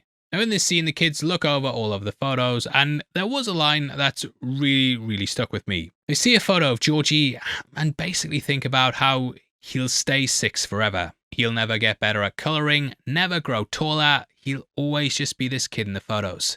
They also notice red marks around the pages, which they initially think is from ketchup on Georgie's fingers as he was flipping through the book. However, quickly they realise it's blood. I love the scene in the film though, and what they do with the slides, and it's got a great jump scare in it. Just seeing Pennywise giant takes things to the next level, and you couldn't have really done this sort of effect in the miniseries. It definitely feels like a nod to The Ring as well, as we had Sadako climbing out the TV. On Richie's shirt, we can also see the word freezes. This is actually a reference to the department store in the book, which he ran into to escape from Henry Bowers. Eddie's also rocking a cool shirt that firmly places us in 1989 as it features the cast of Airwolf. Bill then rushes off to Nearbolt Street himself to face it and try and find his brother. He uses a line about posts to calm himself, and he says they don't have to go with him. I feel like the change to have Bill searching for his brother adds a bit more urgency though, and the focus to his story. In the book, he simply just wants revenge and wants to grab his dad's gun and go and shoot it in the head. But there is some doubt amongst the group if it would even have an effect. Upon arriving at the house, they then recapture the book perfectly. Though the number's never mentioned by name, I love how the gate has the number 29 on it. In the book, they also mention how the windows look like eyes, and Stan touches the bird book in his back pocket for a bit of good luck. The novel says there's an overturned trike in the yard, and glass from the broken windows all about the garden. Now what this shows is that something broke out from the inside instead of something breaking in. Stan then mentions having someone on watch, like outside of Bev's. Bill asks who wants to stay, and everyone raises their hand, except Beverly, because yeah, she's ride or die with Bill at this point. Eddie and Richie are the ones who end up going in, and it reminds me of the book as Bill and Richie went to the house after Eddie told them about the leper. Richie then sees a missing poster with his face on it, and Pennywise messes with his head. This also sort of comes from the book, as he notices a jacket that has his name on it. As he scans the poster, we can also see the date says July 4th, and knowing that this is the day today, you can see why it hits him a little bit harder. The kids then see Betty rips him before she's dragged away. Eddie's then targeted as Pennywise speaks to him in the leper's voice, which separates him from the other two. He huffs on his inhaler, which, though just a placebo, helps him to ward the clown away. Placebos are of course all mental, and Pennywise attacks through this, so it's a similar sort of thing. The floor then collapses in front of him, and the leper causes him to fall through the ground. His pill alarm then goes off, just like it did during his first encounter with the creature. Richie's then led into a room full of clowns, which even to someone who doesn't really find clowns that scary, would be absolutely terrifying. On the left we can see a nod to Tim Curry's version, and on the right we can see Skarsgård's version as well, so it's a nice way to show the past and present. The clown at the door also scares him with his eyes looking in different directions, just like Pennywise. Now I love how you can hear his heartbeat pounding away as Richie grows scared. It then fades when he thinks he's in the clear, and this is right before the coffin opens. There's a doll of a dead Richie, rotten and gross, and then Pennywise leaps out and says, "Beep beep Richie. Beep beep Richie." This was something his friends would say in the book when he was doing like 40 impressions in a row and fucking doing your head in. And yeah, if you've ever listened to the audiobook, mate, it'll kill you. It'll kill you a bit. It's a bit of a chore. Richie and Bill then see Eddie's head come out the mattress. Just like the book, dark goo comes out of his mouth and then spreads across the room. Meanwhile, as this is going on, the real Eddie wakes up and realizes his arm is broken. In the book, his arm actually gets broken by Henry Bowers, which happens right after the rock fight. Henry breaks his arm in revenge for what went down at the quarry, but if you read it, thinking of Henry being Pennywise, then you can see how that could apply here. Pennywise then appears again to Eddie. He comes out of a fridge, and it's just like how Stan's had appeared to the Losers Club in the book as adults, which they brought across to the miniseries and also Chapter 2. Eddie is completely helpless at this point, and it's almost like he's being served up on a plate. Yeah, boy. Pennywise also says, Tasty, tasty, beautiful fear. if you've watched some of the behind the scenes stuff on the film as well, you know how the kids were constantly messing around with Skarsgård, and he'd immediately drop character after terrifying the shit out of them. Shoots like this, moments like this, he was getting very, very scary, but then he'd drop the act and just help lighten the mood. Now upstairs, we see that they get 3 doors, which is kind of similar to the book where they had the option in the house there. Although, here it's more like a haunted house trick with each one being labelled. The red writing on the door appears similar to how red rum's written in The Shining, and we can also see the blood floating upwards. Anytime you see Pennywise get struck, his blood also floats up as well, and it just adds into the surreal feeling of the movie. In the not scary at all door, they then find Betty Ripsom's torso. Bill maintains that this isn't real, and this breaks his spell, which allows them to leave. However, Pennywise has another trick up his sleeve. He mocks Bill by saying it was real enough for Georgie, and this clearly gets to the character. Luckily, Bev arrives and spears it through the head, kind of setting up what she does at the end in the cistern. This is also similar to the book where Bev was the one who landed a hit on Pennywise. However, here she uses an iron poker as opposed to the slingshot from the story. Pennywise then looks scared as the blood floats up. During this part of the book, we then get a section from Pennywise's point of view, and it finally realizes it might actually be killed. For once in its life, it's feeling fear, and the Losers Club are basically using fear as a weapon against it. Because of this, it ends up going wild and ends up retreating. The drool starts to drip down its mouth, and then a claw pops out of its hand. In the glove, Pennywise was a werewolf here, and this long claw-like hand also looks a lot like that. I also feel like this is possibly giving a nod to the VHS cover from the original 90s miniseries, as the claw was on that, and it terrified me as a kid. I'll remember it to this day. I remember forever. I never forget. In the book, it also appeared as the mummy and even Frankenstein's monster. Sadly, most of those creatures get skipped over, but it was all giving nods to the Universal monsters which King said scared him as a kid. Ben also gets clawed just like the book, but it makes its retreat. Bill doesn't want to let it get away, and he rushes down the stairs, which is when he sees the well. I love this moment though, and it's so creepy watching it descend. And again, I get a lot of vibes of Sadako in The Ring, just in the opposite direction.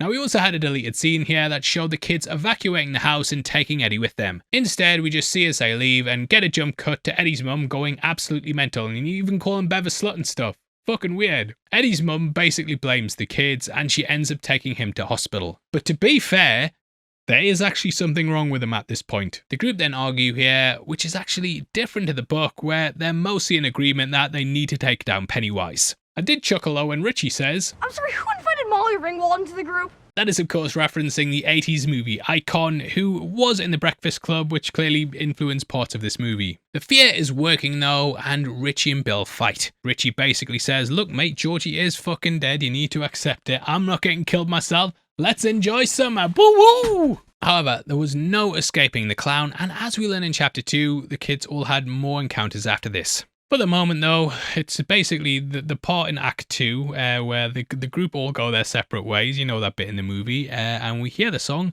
Dear God by Ecstasy. It's a great montage about isolation and loneliness. We see how Mike has accepted his fate and kills the sheep, all while looking completely lost and apathetic. The curse is starting to work on him, and he's succumbing to Derry. Ben is also back in the library alone, and we see as he looks up at a painting on the wall. There was a woman in the book who lost her baby at the standpipe under the influence of Pennywise, so it might be referring to that. However, there was a deleted scene as well that kind of built off this moment and showed some of the early settlers in Derry. The woman was going to the well, and Pennywise promised to leave them alone if she handed over the baby. She did, and thus her village was safe. For now, anyway. It's kind of a similar thing to Henry bargaining with Mike, but I think since they cut that they cut this as well. We then see Bev in the bathroom as she sees there's still a tiny spot of blood on the floor. To me, it indicates that the work is not done yet and the group needs to reform. Cutting to August, we then see Henry's gotten even crazier and he tries to shoot a cat. In the book, beyond Mike's dog, he also tortured other animals, which this is possibly a reference to. There's also a deleted scene where we actually saw his room complete with his weapons. It's something I think that they should have added to give a bit more texture to the bully, but what this moment gives us though is a first first-hand look into why Henry's the way that he is. His dad arrives and shoots at his feet to humiliate him in front of his friends. Look at him now, boys. Ain't nothing like a little fear to make a paper man crumble. Henry's dad is controlling through fear, and while Henry does the same thing, Pennywise does as well. Cutting to Eddie, we then see his arms in a cast after his fall. The book has a fairly long part that sees him go to the emergency room, but it's not yet. Possibly because it's pointless. He's been to the hospital, you can tell. His mum said that's where they were going. He came out with a cast. Shorthand. Greta then tells Eddie that his medication's a placebo, and in the books, Mr. Keene tries to do it with kindness by explaining he doesn't need any of his medicine. Here though, she's doing it to make fun of him and destroy his worldview. She's a bully just like Bowers, and a reason that the Losers Club unite. She even writes loser on his cast. Eddie does seem a bit smitten by her at first though, and the book explains that he literally went on to marry his mother. And yeah, the woman who plays his mother here plays his wife in chapter 2. Read into that what you will. In the book though, his mum was elated that he fell out with his friends, but now everyone just sees him as a loser. We then cut to Henry, who's hit rock bottom since the rock fight. His dad's embarrassed him in front of his friends, he's sitting alone isolated, and this is when Pennywise makes his move. His connection to the character is shown in lots of subtle details, and that begins with him wearing a red shirt. This is furthered by the red balloon above his red mailbox, and the knife also comes inside of a red box. This is the one that he lost in the Barrens earlier, and you can even see all the dirt and leaves around it. Pennywise makes his move through the TV show, and when the host moves out the way, we can see the clown behind her. Around him are also the missing kids, including Betty Ripsum. Henry then kills his dad, and he goes fully to the dark side. As this is going on, Bev goes out, which is when she sees her dad's padlock the door. He ends up attacking her, and a similar thing happens in the same room with Mrs. Kirsch in the future. Well, Pennywise, not Mrs. Kirsch, but Pennywise, you know what I mean. Just like Henry, Alva Marsh is also under Pennywise's spell, and this is indicated by the red chair and undershirt. In the book, Bev then escaped this and ran into Henry and his goons. However, here she smashes her dad like the like button and then gets grabbed by the clown. Kinda reduces her character, and she basically becomes just a damsel in distress, instead of being like the crack shot in the book. Bill then goes to her apartment and sees her dad, along with a message, "You'll die if you try." This is actually a reference to something Bev hears when she puts a tape measure down the sink. Bill then rushes to get the gang back together, and the cinema is showing Nightmare on Elm Street 5. The Dream Child. Both stories are of course very, very similar, with a supernatural child killer hunting a group of teenagers. Both Pennywise and Freddy are iconic characters as well that also attack people through using fears in their mind. Stephen King was actually approached to write the movie, but he ended up passing on it. New Line Cinema though, which produced this movie, are also said to be the house that Freddy built. It's a nice little Easter egg. Nice. Andy Muschietti did actually consider Freddy for one of Pennywise's forms, but ultimately in the end he decided to go against it. However, it would of course played into the whole movie monster thing that the original book's full of. We then cut to Eddie, and I love having the detail of a missing kid on the milk carton. This is obviously something, that happens in real life, but in the context of the movie, I think it works really well. Basically, it just shows how the kids will never escape. We also see that he's turned the writing on his cast to lover, which was going to be shown in a deleted scene. Might be a reach here, but the V, it splits two letters. There's an E and an R next to each other, which might be Eddie and Richie, and chapter 2 basically says Richie loves Eddie. Might be a reach as well. Eddie's mum then tries to stop him using her method of control, just like how Alvin tried to do it to Bev. Doesn't work here though, and they end up uniting. They're gazebos! They're bullshit! The gazebos! Mike also grabs his bolt gun, and though he was originally scared of it, he's now using it as a weapon. In the book, Richie has sneezing powder, and the gang basically all bring items that make them feel stronger. At the house, Richie then picks up a bottle, and this says Bob Gray. This is the moniker Pennywise took from the original Dancing Clown, and again, it's another nod to Albert Fish. We also see as Henry's watching them, but he's there without his friends. Now, there was actually a deleted scene that would have revealed that he killed all his mates. He's basically there sitting in his car, and this is how the police could pin the other kids' deaths on him. Now in the book, it's at this point that they decide to use the ritual of Chud. During their research before the first fight, they used a smoke hole to induce a vision of Pennywise landing on Earth. This was of course featured in chapter 2, and King was taking a lot of drugs at the time and a lot of smoke holes himself. But through that they learn the ritual of Chud, and in the book this was a Himalayan practice where someone goes to take out a glamour or a talus. In this ritual, they overlap their tongue with the creature and then tell each other a riddle, and whoever laughs first loses the game. If the glamour lost, got banished for 100 years, and thus people would be safe for 3 cycles. In the book, Bill engages this with Pennywise telepathically, and he gets help from the turtle maturing. It's something that's really hard to even explain now, and in a movie, especially the first film where you're kind of setting the groundwork, best to just skip over it. Inside the house, we then see the words, "Good cheers, good friends." Shows how the place was corrupted by the pure evil beneath it, and ties directly into this group of kids. Cutting to Bev, we then see red blood dropping down. It's very similar to how the water dripped down from Bill's ceiling and landed on the picture of Bev. She's down in the cistern, and here she sees all the toys and bikes left by the kids who've been brought down here by Pennywise. It's all surrounding Pennywise's cart and highlighting that the evil emanates from that. Reminds me a lot of belongings that you'd see from the Holocaust, where people's possessions would just be thrown into a pile. We then get probably the most memorable scene from the movie, other than the opening. A jack-in-the-box winds up, and then out of it a Pennywise model appears. The cart door then drops, and we see Pennywise the dancing clown living up to his name. My name is Nathaniel. Can we dance? I like to dance. The dance is similar to the Take the L from Fortnite, but this released first, so they clearly stole it. You bloody nicked it. I love how it just shows how much joy it gets from being the clown though, and out of all of its forms, this is clearly the favourite. Bev then makes a dash, but the clown grabs her and its mouth then expands. We see rows and rows and rows of teeth and also the deadlights at the centre. You can also hear the screams of the kids coming from its mouth.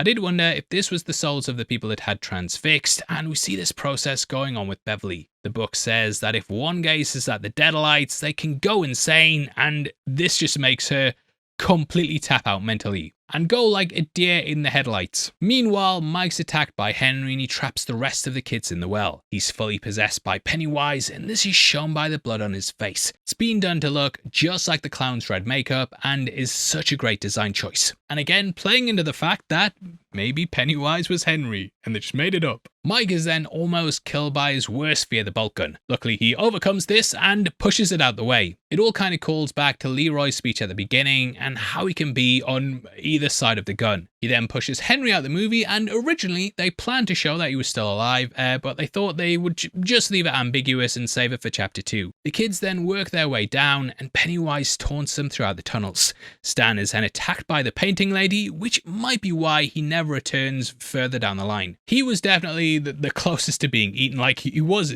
pretty much getting his face chewed on, and I can imagine it wasn't that enjoyable. Also, it kind of kills me how Pennywise crawls back up as the woman and then pops its head back round and just gives a little insert shot. Great shot that though. Stan then freaks out and blames his friends for leaving them, and it kind of lays the groundwork for why he refuses to return for them. He just doesn't have the connection and friendship that they do. Bill then sees his brother and gives chase, and there was a deleted scene where the kids find Georgie's walkie-talkie. Meanwhile, I think the others find where Patrick Hockstetter died, as there's lots of zombie-looking kids. They then make their way through, and everyone converges and attempts to wake up Bev. Now, I think this might be Mushy Eddie's attempt to bring Audra's story from the book. In that, in case you don't know, Bill's future wife ends up following him to Derry, only to then be kidnapped by Bev's abusive husband. That guy's Tom Rogan, and Tom thought Bev was going to Derry to meet up with Bill and have an affair with him, which led to him being corrupted by Pennywise. Audra was then taken into the depths by the clown and sent into a catatonic state. She then had to be snapped out of it with an epilogue, and you will see that scene if you go and watch the miniseries. Ben's kiss then wakes Bev up, and she realizes who actually sent the postcard. But whoa, mate! Haven't you read 75 BuzzFeed articles about how problematic that Sleeping Beauty is, mate? Shouldn't be doing that, mate. She did not consent, you piece of shit. Cancel Ben. To be fair, though, it's a lot tamer than the moment where they basically have a gangbang with Bev in the sewers. I'm getting the word nonce. But yeah, skip over that in every adaptation ever from now on. Bill then spots his brother with a boat and also a missing arm. However, he realizes he's not Georgie. I couldn't keep up with it. She, Georgie. You call both she. This of course calls back to the line from earlier, but I do think it has another meaning. I couldn't keep up with it is also potentially referring to the creature and how Georgie couldn't keep up with it. Him not remembering the conversation about the boat also clues Bill into how he's not his brother. So he fights back. This is Bill rejecting his trauma and grief and slowly overcoming what happened to his brother. He shoots Pennywise and Georgie then turns to the creature. But we can see its eyes are red, showing how it's damaged. Now, the screeching we hear there is actually Georgie's last words playing in reverse. Bill then goes for another shot, but the gun isn't loaded. It's not loaded. Hey, it's not loaded! How about Bill still pulls the trigger and it still has an impact? His belief that it's loaded is what makes him able to fire. This is just like how Eddie uses the asthma inhaler and says that it's battery acid. They then attempt to use the spike again, but Pennywise isn't falling for that trick. Bill is then grabbed by the clown and he tries to make a deal. It says that if they leave Bill for Pennywise, then it will rest for 27 years and the rest can go and live happy little lives, great happy lives, and hit the thumbs up. Now, I do feel like this would have played off the well scene, but again, that wasn't included. What I love though is that even though they don't take this deal, they do go on to live happy lives. Well, some of them do. Some of them have happy lives, but some of them have shit ones. But yeah, in the book, it reveals that Pennywise did kind of push them towards success because if they were successful, they might not return to Derry. As we see though, the kids refuse and then go and kick its arse. It then begins to turn into the loser's worst fear before turning into the arachnid form that comes from the book. Also, did feel like this was kind of like the shape-shifting enemy defeated scene, and they do something similar at the end of Terminator 2. When Ben attacks, it also becomes like a mummy head, which is right out the book, albeit a bit earlier. In that he saw the spirit of his dad at the canal, and then Pennywise turned into the mummy and then tried to kill him. That's my home now, son! Which always killed me. I live here now, son. We also see the leper throw up on Eddie, and Finn, who plays Richie, suggested that be to his character as nothing really happens to him in this movie. The kids actually went deep down into its lair in the book, and this was via a small fairy tale door. This shows up during chapter 2, but I do like how they just bully Pennywise to death. He's beaten like that printer in Office Face, and then Bev finishes the job as it becomes her father. She uses some rebar for this, which is just like Nightmare on Elm Street 5. There Freddy was impaled through the throat, just like here. The creature then flees and says, against the post, and still he sees the ghost. Again, this is something Bill used to reassure himself, and he actually said it during the ritual of Chud. So it's probably doing it here to try and taunt the character's stutter. Now we see that Bill hesitates from finally finishing it off for good. This is something he also does in the book, despite Maturin saying, kill it for good. Pennywise then cracks and falls down the pipe, and the creature disappears for 27 years. This is similar how Mike pushed Henry down the well, and again I'm telling you mate, may have all just been Henry. Like Betty's shoe before, Bill then finds Georgie's raincoat, but he's now able to accept his loss and put it all behind him. It's over. For now.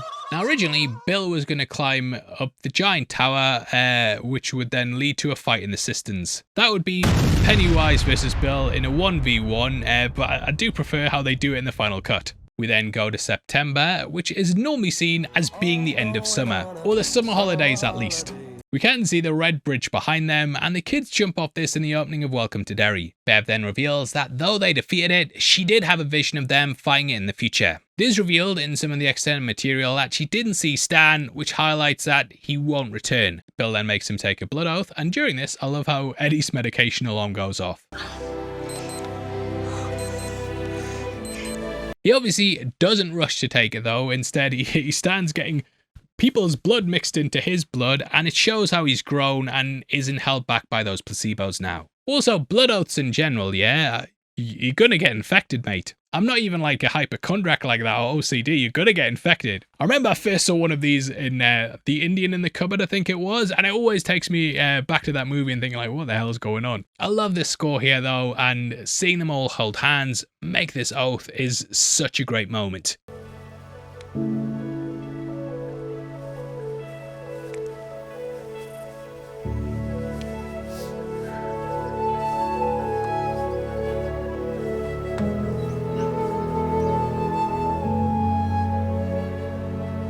Just a great beautiful piece, and not really the sort of thing that you usually hear in horror movies. The group then go their own way, and it leaves just Bill and Bev. Well, Ben kind of hangs around until the end as well, and then leaves while they're sat down, and I'll have to admit, been there myself. It's a weird moment though, as Ben kisses Bev, as a sort of true love's kiss moment. And I know it calls back to their kiss from the play, but yeah, Ben did it before, so what are you trying to tell us? However, this is just done to keep that love triangle going in the future, and she says she never felt like she was a loser when she was hanging with her friends. She then goes off to live the rest of her life without them, and I do like how it's almost a sort of Stand By Me sort of ending where the kids just fade away. That movie, Stand By Me, was of course also based on the Stephen King story The Body, and I appreciated how this movie was basically like that with a monster. Now, there's actually a deleted ending scene in which Bill and his parents talk about going on holiday. The parents don't want to after Georgie's death. However, in the alternate ending, Bill goes off with them, and it shows that the family are overcoming what happened. They have finally accepted his death, and rather than staying in the house waiting for him to return, they've decided that, fuck the lad, we're going off. As they drive off, we also zoom in on the sewer drain, and the raindrops start to fall, indicating it's not over. Overall though, I think this is a really solid movie, and I would have actually have been alright if they never made chapter 2. That said, it's only half the story, and issues with some of the minor character changes aside, which I don't mind that much. I think this is a great film, and possibly one of the best, if not the best, coming-of-age story in a horror film. As for the sequel, we will be back to talk about it very, very soon, and I hope you'll stand by me on that one, mate. I know it's not stand by... Right, the joke's ruined. The fucking joke's ruined. Welcome to the Heavy Spoilers Show. I'm your host, Paul. In this video, we're breaking down It Chapter 2.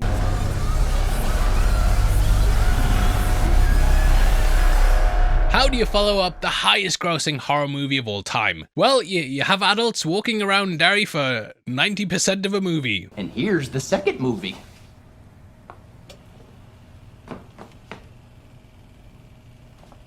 It Chapter 2 definitely feels like a step down from the original, and it has the difficult task of adapting the adult stuff. In the book and miniseries, I think the kids sections were always the thing that people remember the most. This motif was adapted into Stranger Things, and there's just something about it heightening the danger.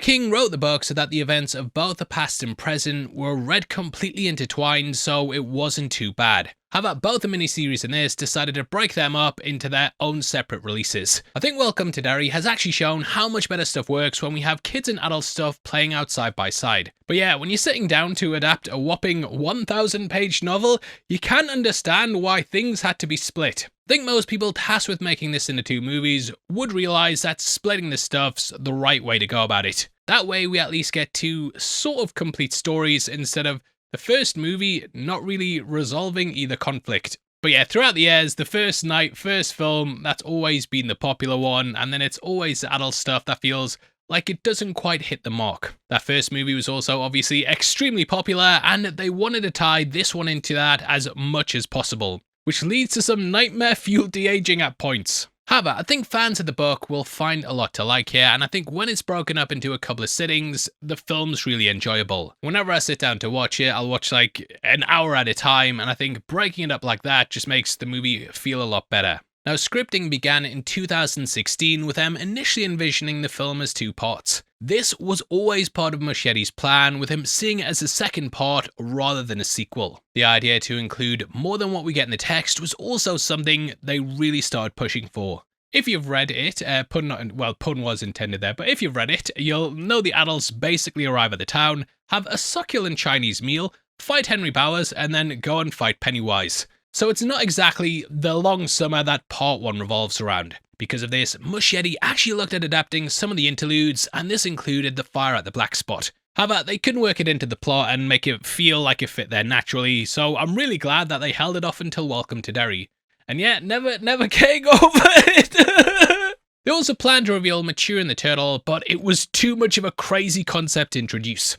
Instead, they had little hints towards it, and there continues to be turtles throughout the movie. But yeah, the focus was kept mainly on the adults, and the kids actually had some input on the casting. Both Sophia Lillis and Finn Wolfhard actually suggested Jessica Chastain and Bill Hader respectively. When they asked them, who do you want to play you in the sequel, because they all grow up, he said he wanted me to. And then like 3 months later, they were like, hey, you got a meeting to meet with the director of It. And I was like, this Finn kid's like super powerful. Oh my God. Each of the kids also wrote a letter in character to their older selves, which was a pretty cool way to help them get into the character. They also planned lots of cameos for the film. Though we get Stephen King at Rose's Antiques, his son Joe Hill was gonna show up as well. There we were gonna get flashbacks for the young Bill and Bev, and Hill would play the shop owner that King plays in the present. Guillermo del Toro was also gonna play a janitor as Ben flees to school. Del Toro produced Muschietta's Mama, and the pair have supported each other a lot. However, unfortunately, this didn't end up getting locked in. Anyway, that takes us to the film itself, which begins with the Warner Brothers and New Line logos. Here we see the Deadlights, which become a big focus in the film. They are its true form, and ultimately what the characters face off against at the end. It's over this that we also hear the nursery rhyme Oranges and Lemons.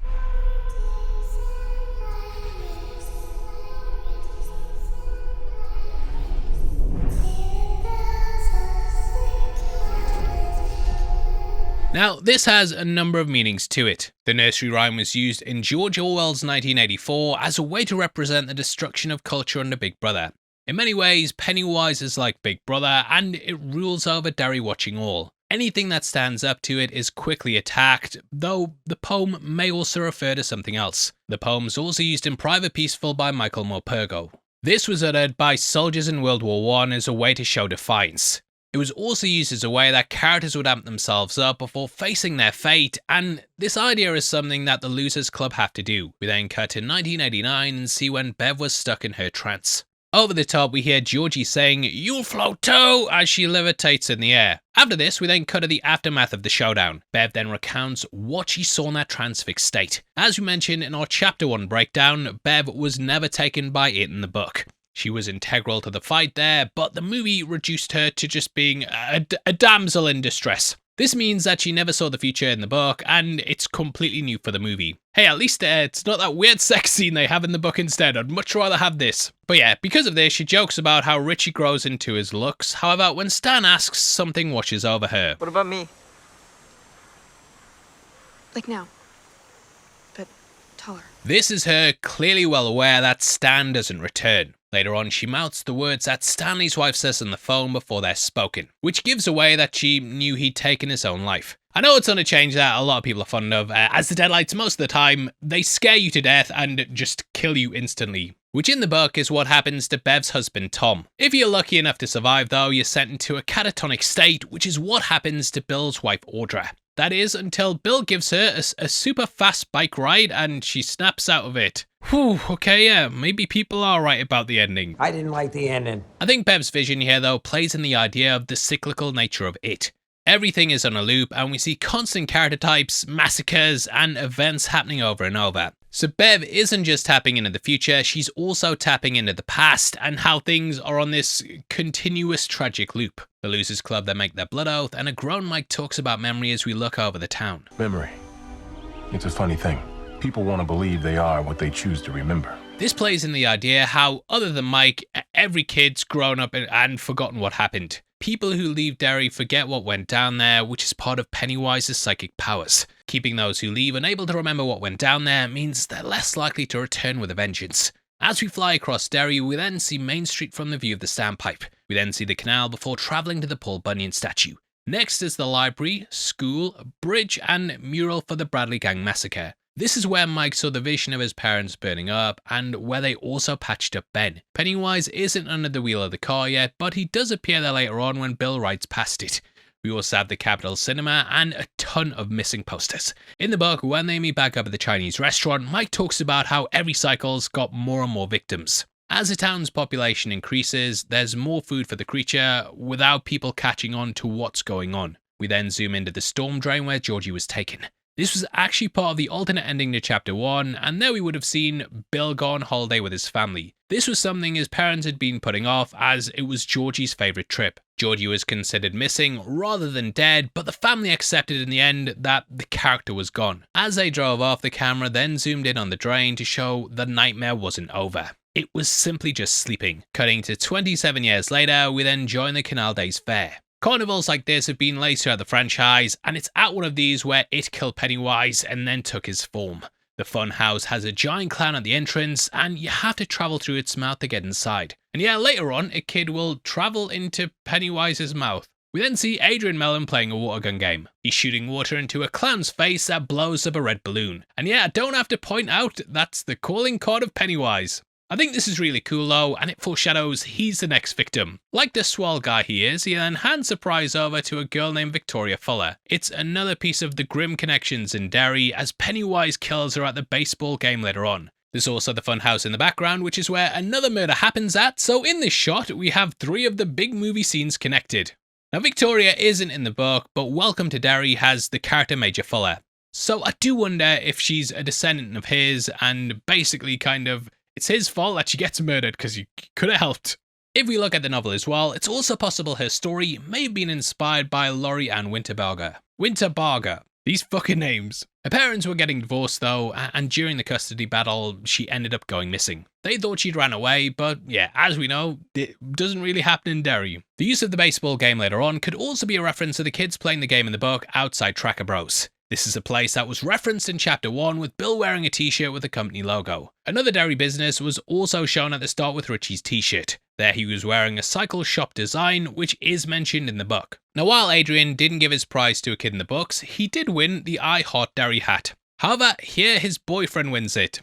And we're being thorough, we're pointing out all the changes. Yeah, but this takes place at the start of the book, right after Georgie's death. The couple get a fair bit of backstory, and Adrian was actually a writer who came to Derry to write about the canal. When he met Don, he ended up staying, and Don was planning to leave Derry just before they began dating. Derry was also wildly homophobic, but they had a gay bar called the Falcon that opened in 1973. This is actually featured very heavily in Welcome to Derry, and it became a place that gay people felt comfortable. Didn't start off that way, but it just ended up being where gay men would drink and hang out. Now it was during one fateful night they encountered a gang who proceeded to hurl Mellon over the bridge. This event would have been extremely chilling when it was released, as it was actually inspired by the real-life murder of Charles O'Howard in 1984. That happened in Bangor, Maine, which is what Derry's based upon, and it went down in 1984, which is just 2 years before the book was published. During the attack, Charles walked along the street with his partner Roy Ogden before they were sat on by 3 teens. They chased the couple while yelling homophobic slurs at them and eventually threw Charles over the State Street Bridge.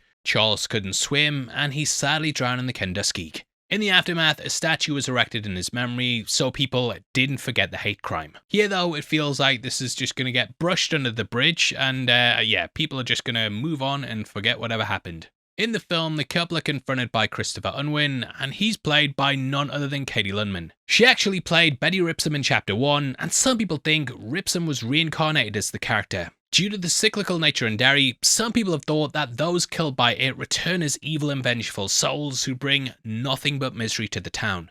The actress who plays Betty also appears at the start of Welcome to Derry episode 8, and she's the girl in the hobby house window. This is clearly Pennywise, and it could speak to all its abilities. Due to having a missing poster of Richie, it can clearly see the future and even create the forms of things around this. So it's possible it kills Ripsom in the 80s and then wears her face in the 60s due to how it views time. It doesn't see things in chronological order like we do, and instead views all time at once, hence how Ripson could be appearing here. It's really complex though, lots of timey-wimey wibbly-wobbly stuff, so I'd love to hear your theories. Adrian was targeted in the book as the bullies didn't like that a gay man was wearing an I Heart Derry hat. The hat was also much different, with it being a silly top hat in the book. At least it allows for a beaver joke, I guess though. Beavers are also part of the town's mascot, and we saw one appear in the Pennywise show at the start of Welcome to Derry episode 7. Now, as they're getting bullied, Adrian snaps back by saying, Meg Reinhold, she wants her wig back. However, in the book, it's more of a risque innuendo. New for the movie is also Adrian Mellon's inhaler, which is perhaps tying him to Eddie. Eddie was always sort of as being gay, and in the movie, this was alongside Richie. Adrian hands Richie a flyer later on at the Paul Bunyan statue, which is supposed to signal this, along with Pennywise taunting him for being gay. So I guess the movie's telling us that inhalers are gay. What's it trying to say? Why have they all got inhalers? We then see Don say, stuff like that. That's why I have to leave this shithole town. Small minds. This is a big part of the chapter, with Don wanting to leave Derry, but in the end, Adrian convinces him to stay longer. Breaking free from the town is very difficult as Pennywise tends to stop people from leaving. The creature often attacks, takes people's loved ones, and they don't want to leave, so it keeps them in the city. The group then attack, and I think it's important to show that Pennywise often isn't the one carrying out the abuse. He's simply there in the mix, capitalizing off the evil that exists within humanity. All of the cycles have moments like this, and often the worst crimes are carried out by the citizens. This was of course explored more in Welcome to Derry, and with that in mind, it's clear why Muschietti chose that title when rewatching this scene. Welcome to Derry, motherfucker. Adrian is then thrown over the side of the bridge. In the book, Chris was less enthusiastic about it and told the police that the leader just went crazy. Reminds me a lot of the attack on Ben in the first film, and basically, yeah, Henry goes after Ben, his mates are shocked by it, and Ben then goes tumbling over the bridge. So again, carrying on the idea of cycles. We also see the train moving overhead, with this being at the attack on Maddie that kickstarted Welcome to Derry. Trains often represent the inevitability of something and how everything is almost predetermined. That's definitely the case with Derry, and stuff like this will constantly happen as long as it's alive. Pennywise then pulls out its hand in a comforting way. As we saw at the Black Spot, it often aids people like this and then pulls them in before carrying out its attack. Adrian's then bitten under the armpit, which is how he was attacked in the book. The balloons then fly in, as the soundtrack says, "We all float." This is something that might refer to Pennywise saying something similar to Don as Adrian dies in the book. The balloons coming in is also mirrored at the second attack of the baseball game, as the red hats there, sort of on the bleachers, create a similar effect. They're framed in the exact same way, and both highlight the creature's attack in a really nice visual way. The book then goes into like one of my favourite chapters that I've ever read in a novel. It shows things from the police's perspective and how they investigate and prosecute this crime. They interrogate and question the victims and suspects, with there being the constant mention of the clown. Knowing that could tank the case if ever brought to trial, they basically get it removed from the records.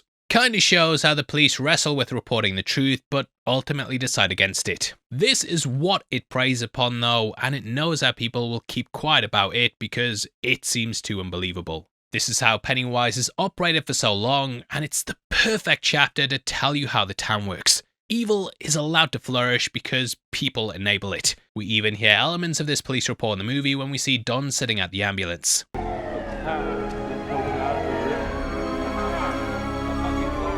In case you can't hear that, he says it was a fucking clown. Ultimately, the attackers all got sent to Shawshank, which is of course another King connection. We then cut to Mike, who's awoken by the news of Adrian's death on the police scanner. Around the room we have the Derry Canal Days poster, which we have a better look at in the behind the scenes. This proudly has Pennywise on it, so it makes sense that he'd keep an eye on this festival. And yeah, 2 attacks go down there, so clearly it's a hunting ground for the clown. We also have Leroy's funeral pamphlet right beside the radio, which I think's a really nice touch, especially now that we know how tied the character was to fighting the creature. In the book, it was actually his father Will, but because in the movies he died in a fire, they didn't have a funeral They would have had a funeral. I don't know what the fuck I'm talking about. But yeah, he never died of a fire in the book, and instead died of cancer just before Will graduated. He told Will about the fire at the Black Spot as he was dying, and this was when Mike learned about how long the horror had been there. Now originally, Andy Muschietti actually envisioned Mike as a drug addict living in misery. However, after realising the racial connotations it could stir up, he ended up deciding against it. Now in the book, Mike actually pays off the police each month to get info on the murders and all of their investigations.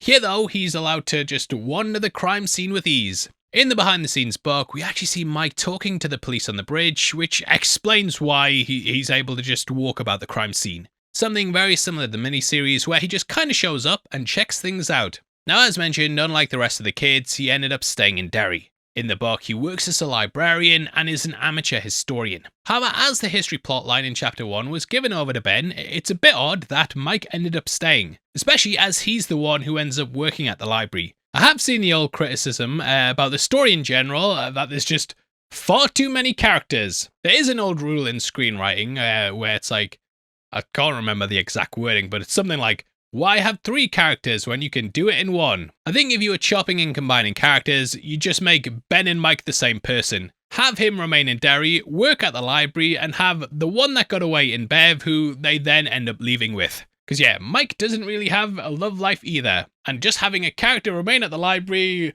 fantasize about Bev, the woman he loves, while all studying that, Just makes way more sense. Mike then realizes that it has come back. He finds a pop balloon that says I Heart Derry, which is not only a callback to the hat, but it's also the thing that appeared on the balloon before Patrick Hochstetter's death. This murder is what gets him to make the 6 phone calls. In the book, though, he's not quite sure it is back, despite comparing this murder to Georgie's. It's not until he discovers the cyclical nature of the missing children and bloody events that he decides to call his friends. He also sees "Come Home" written several times on a pillar, which is something that Bev says in the book when they discuss it as adults. It's also what Mike saw when a kid named Jerry Bellwood was killed in the modern timeline. Isaiah Mustafa plays the grown-up Mike, and he said he read the book 8 times to really get to know his character. Which, yeah, sure you did, mate. Fucking hell. Come on, don't bullshit me. I audiobooked it, mate, twice, and I know how it goes. Like, it's like a fucking brick, this, mate. I know your tricks. I tell people I've read it that many times, but a lot of the time it was an audiobook reading it for me. Bullshit. But yeah, Don Cheadle, Idris Elba, Craig Robinson, Will Smith, Michael B. Jordan, Taye Diggs, Donald Glover, Anthony Mackie, and Chadwick Boseman were all considered for the role. Steven Ryder was also really close to getting it as well, and he later played Hank in Welcome to Derry. We then cut to the title, and from here we're reintroduced to the rest of the Losers Club. First up is Big Bill, while in the book it's Stanley. We catch him struggling to write the ending of his big screen adaptation of his book The Attic Room. However, in the source material, this was his first original screenplay. This actually played off real life, as it's something King had written into a lot of his contracts. For example, he wrote the first draft of The Shining script, and then Kubrick famously tossed it out. In the book, he also adapted his book The Black Rapids into The Pit of the Black Demon. They were unwittingly based on his battles with it as a kid, even though he'd completely forgotten everything. We hear the attic room is something that he's finding difficult and that he's stuck on the ending. As they say, his endings suck, and this is a criticism often levied at King, and this book in general. All due respect, people loved your book, loved.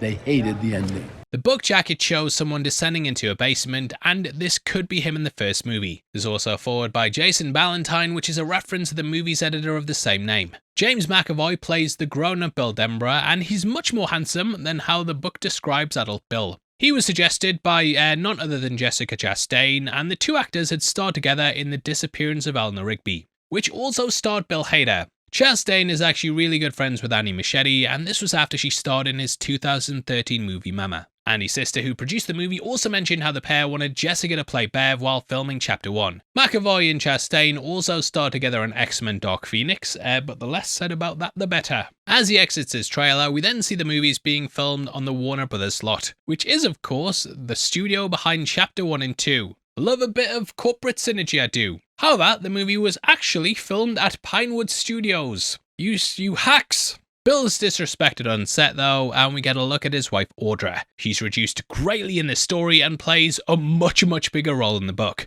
Here she's played by Jess Wexler, who was also in The Disappearance of Eleanor Rigby. Seriously, what's going on? In the book, he gets a call from Mike and reveals everything about his past to her after it all comes flooding back. Here though, he just keeps it quiet. In the book, she actually ends up trying to get him to come back and finish his film, but she's then kidnapped by Bev's husband Tom. He himself was also featured much more in the text, and he was actually taken over by Pennywise. Much like Henry, she's then taken to Pennywise's lair, which is where she's put in the deadlight trance. And again, yeah, Bill has to snap her out of it by riding a bike with her on the handlebars. And maybe the endings do suck. Audra here also looks remarkably similar to how Bev looks at the end of the film, as she's covered in blood. In the book, Bill subconsciously marries a woman who looks identical to Bev, so it's a pretty cool nod to the books here. After getting the call from Mike, we then see Bill looking at his hand. In the book, it explains that the scar had faded and he'd never really noticed it. It just kind of got lost in the lines on his hand. However, this call brought it back and then it reappeared fully formed. He even had to ask Audra if she noticed it, and she never spotted it before. We then catch up with Eddie in New York City. Here he works for a law firm as a risk assessor, whereas in the book he was a limo driver for some reason. I think this fits a lot better with his character though, and it's one of the main changes that work. He's on the phone to his wife, who's actually played by the same actress who played his mum in Chapter 1. This is because, in the book, he marries someone who's just like his mother. Say I love you, Eddie. Okay, I love you, Mommy. What? In the book, he was also supposed to be driving Al Pacino, but this is gone due to his profession swap. Bill Hader was going to do an impression of Pacino, but that ended up being cut as it didn't really make much sense. Although Hader did get a chance to flex his impressions when doing the Jabba the Hutt voice that he's done on a lot of talk shows. The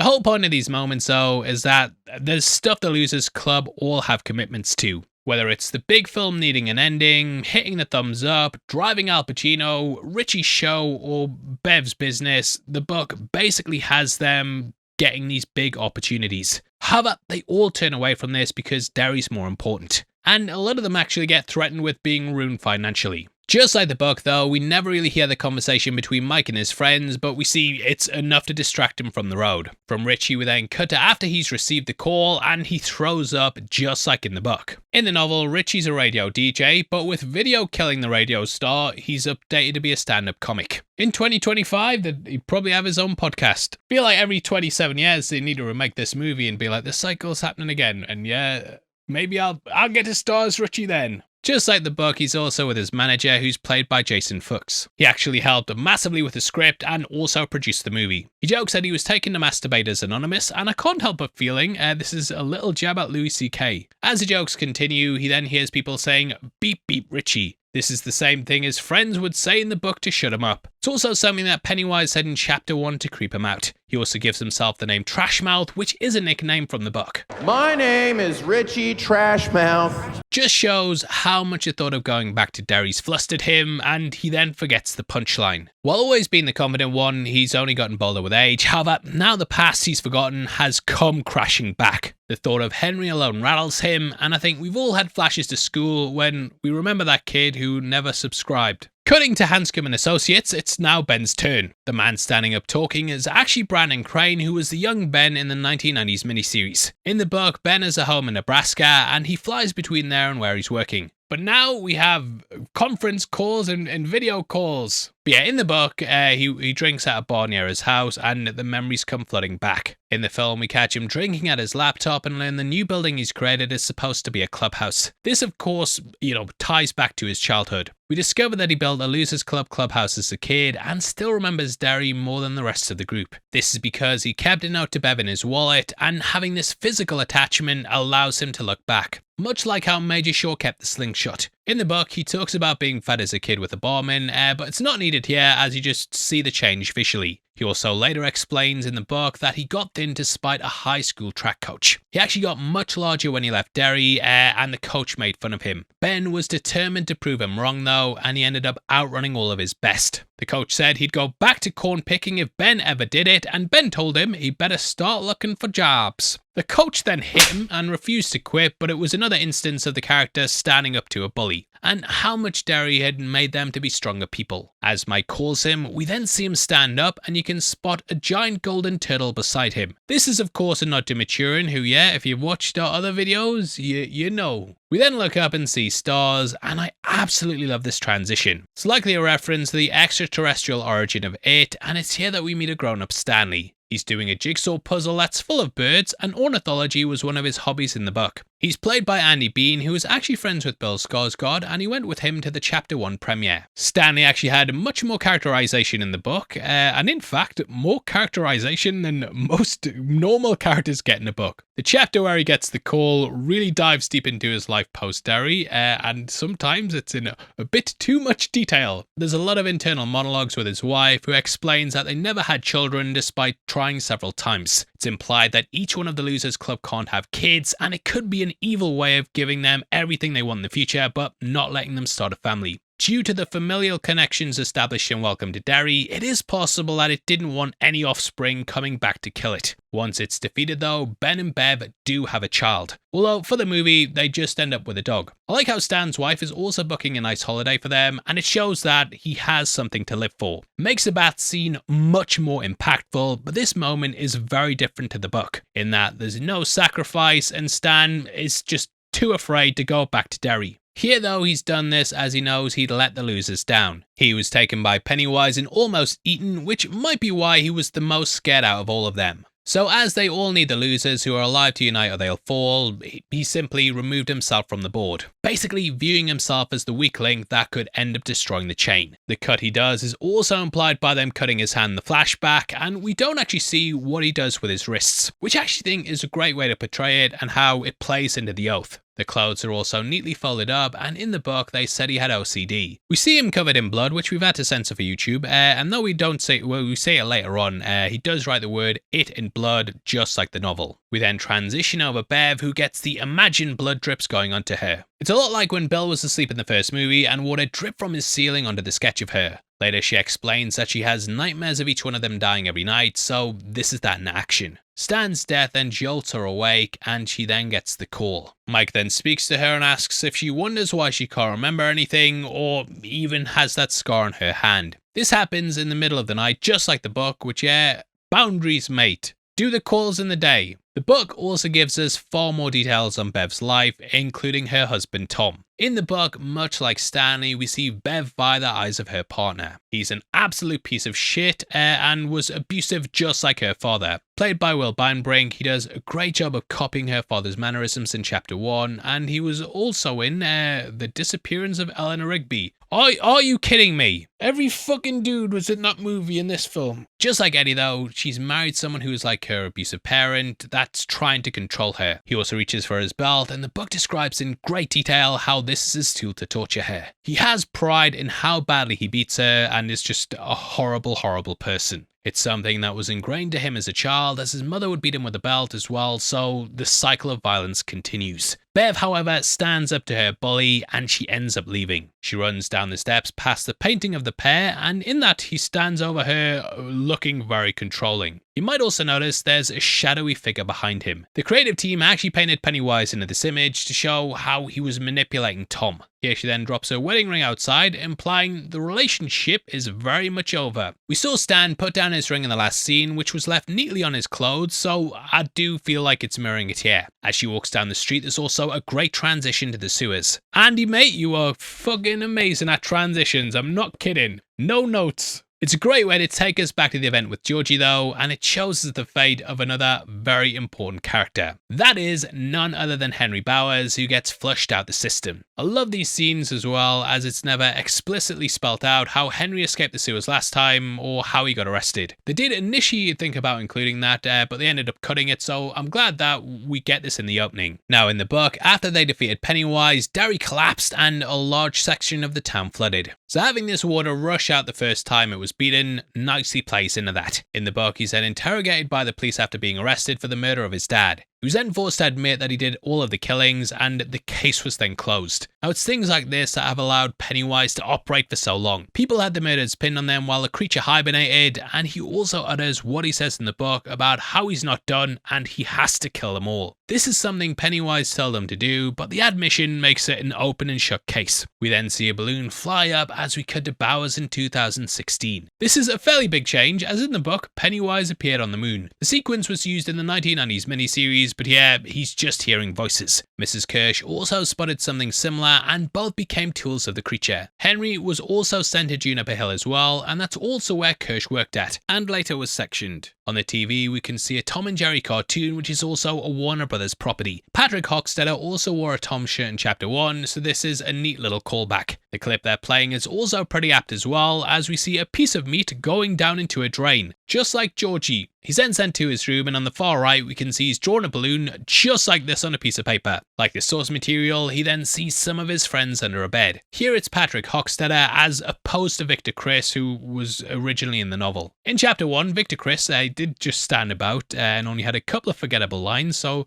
I feel like this change works. Patrick then gives him his knife back, just like Pennywise gave it to him at the end of Chapter 1. This is all part of the creature's plan to get revenge, as Pennywise always expected the Losers Club to return. This is why he left Henry alive in the first place, as it's always useful just having a psycho on your side. Either way, while that's happening, we head to the Jade of the Orient. Bill's memory starts to come back as Eddie also returns and lists his allergies to the poor waitress Rose. Yes, Rose is what she's called in the book, and I did wonder wonder if that kind of set up Rose and Welcome to Derry, or if that was a tribute or something. Don't know, it's the same name. Ben then turns up and shocks Bev with his transformation. He asks if there's a password, which is a reverse of when she asked him that when they first met. Here we can also see Richie wearing a t-shirt with crosses. This is identical to Jesse's shirt in Nightmare on Elm Street 2. The character has become a gay horror icon over the years, and it's seen as being especially special because those were in the days where that kind of representation didn't really exist. So it fits here that Richie's wearing the same shirt, as that character is also in the closet as well. However, he does roast our boy Eddie and is shocked that he married a woman. I love the camera zooms here as well, as they're very quick and they make the quippy lines really snap. Bill Hader just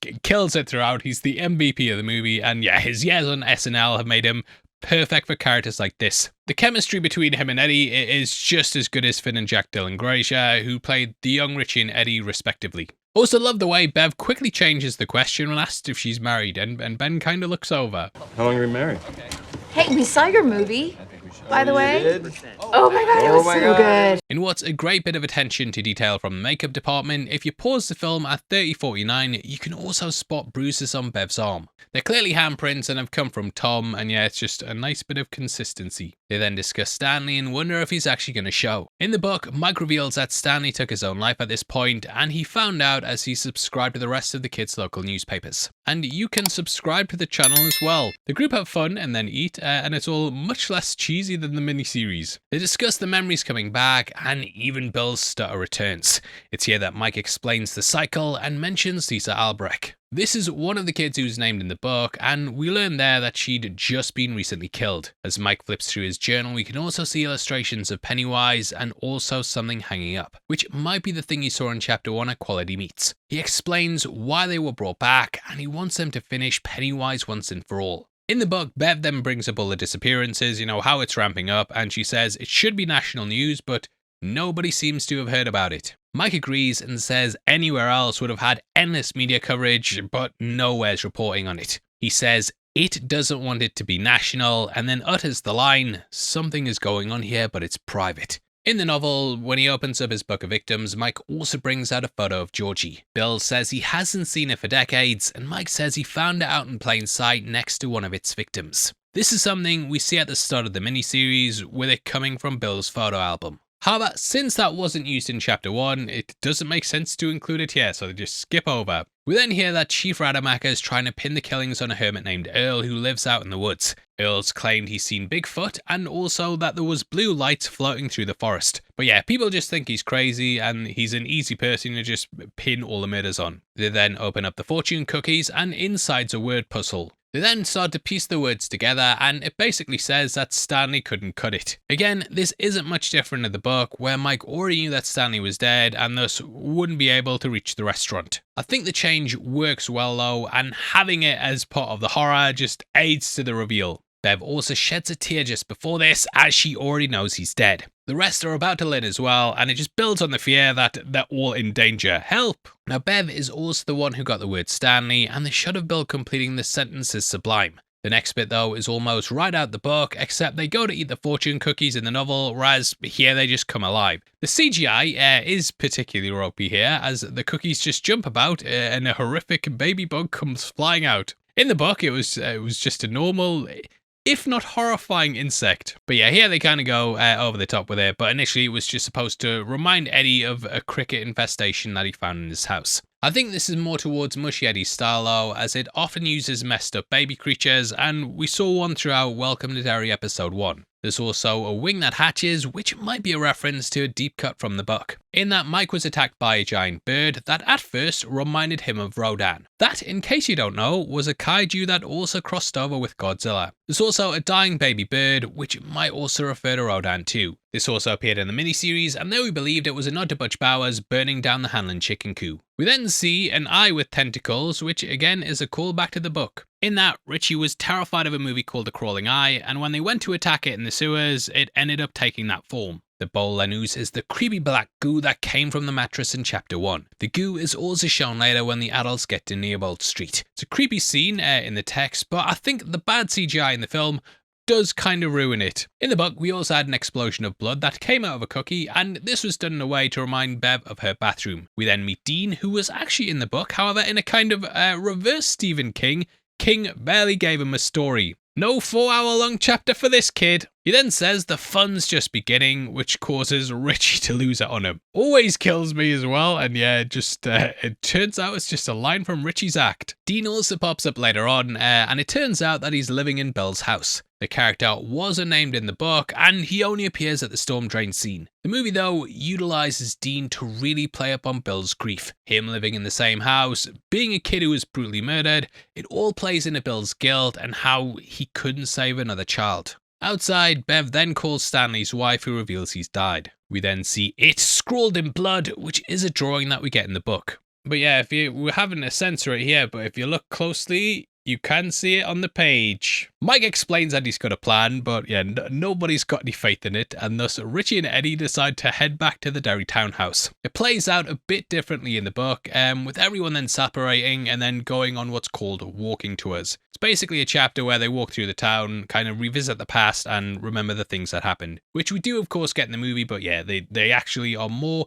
wanting to get involved with it. Whereas yeah, they're just playing up the drama like, fuck this, we're off. This in the end leaves just Mike and Bill, but as it's been over 30 minutes since the Adrian Mellon death, we need another killing. Let's break things up. It's at this point that we catch up with a kid from the festival who's with her mother watching a baseball game. I imagine that one of these teams is the Derry Tigers, which is the high school team that's mentioned in the book. They also appeared in 11/22/63, which is another of King's work. The home team, including her mother's wearing red, which is usually a sign of it. This is a really clever detail though, and it shows that the clown is pretty much part of Derry subconsciously. She's then lured by Pennywise to below the benches through him using a firefly. We can also hear notes from the song that was used throughout the first film.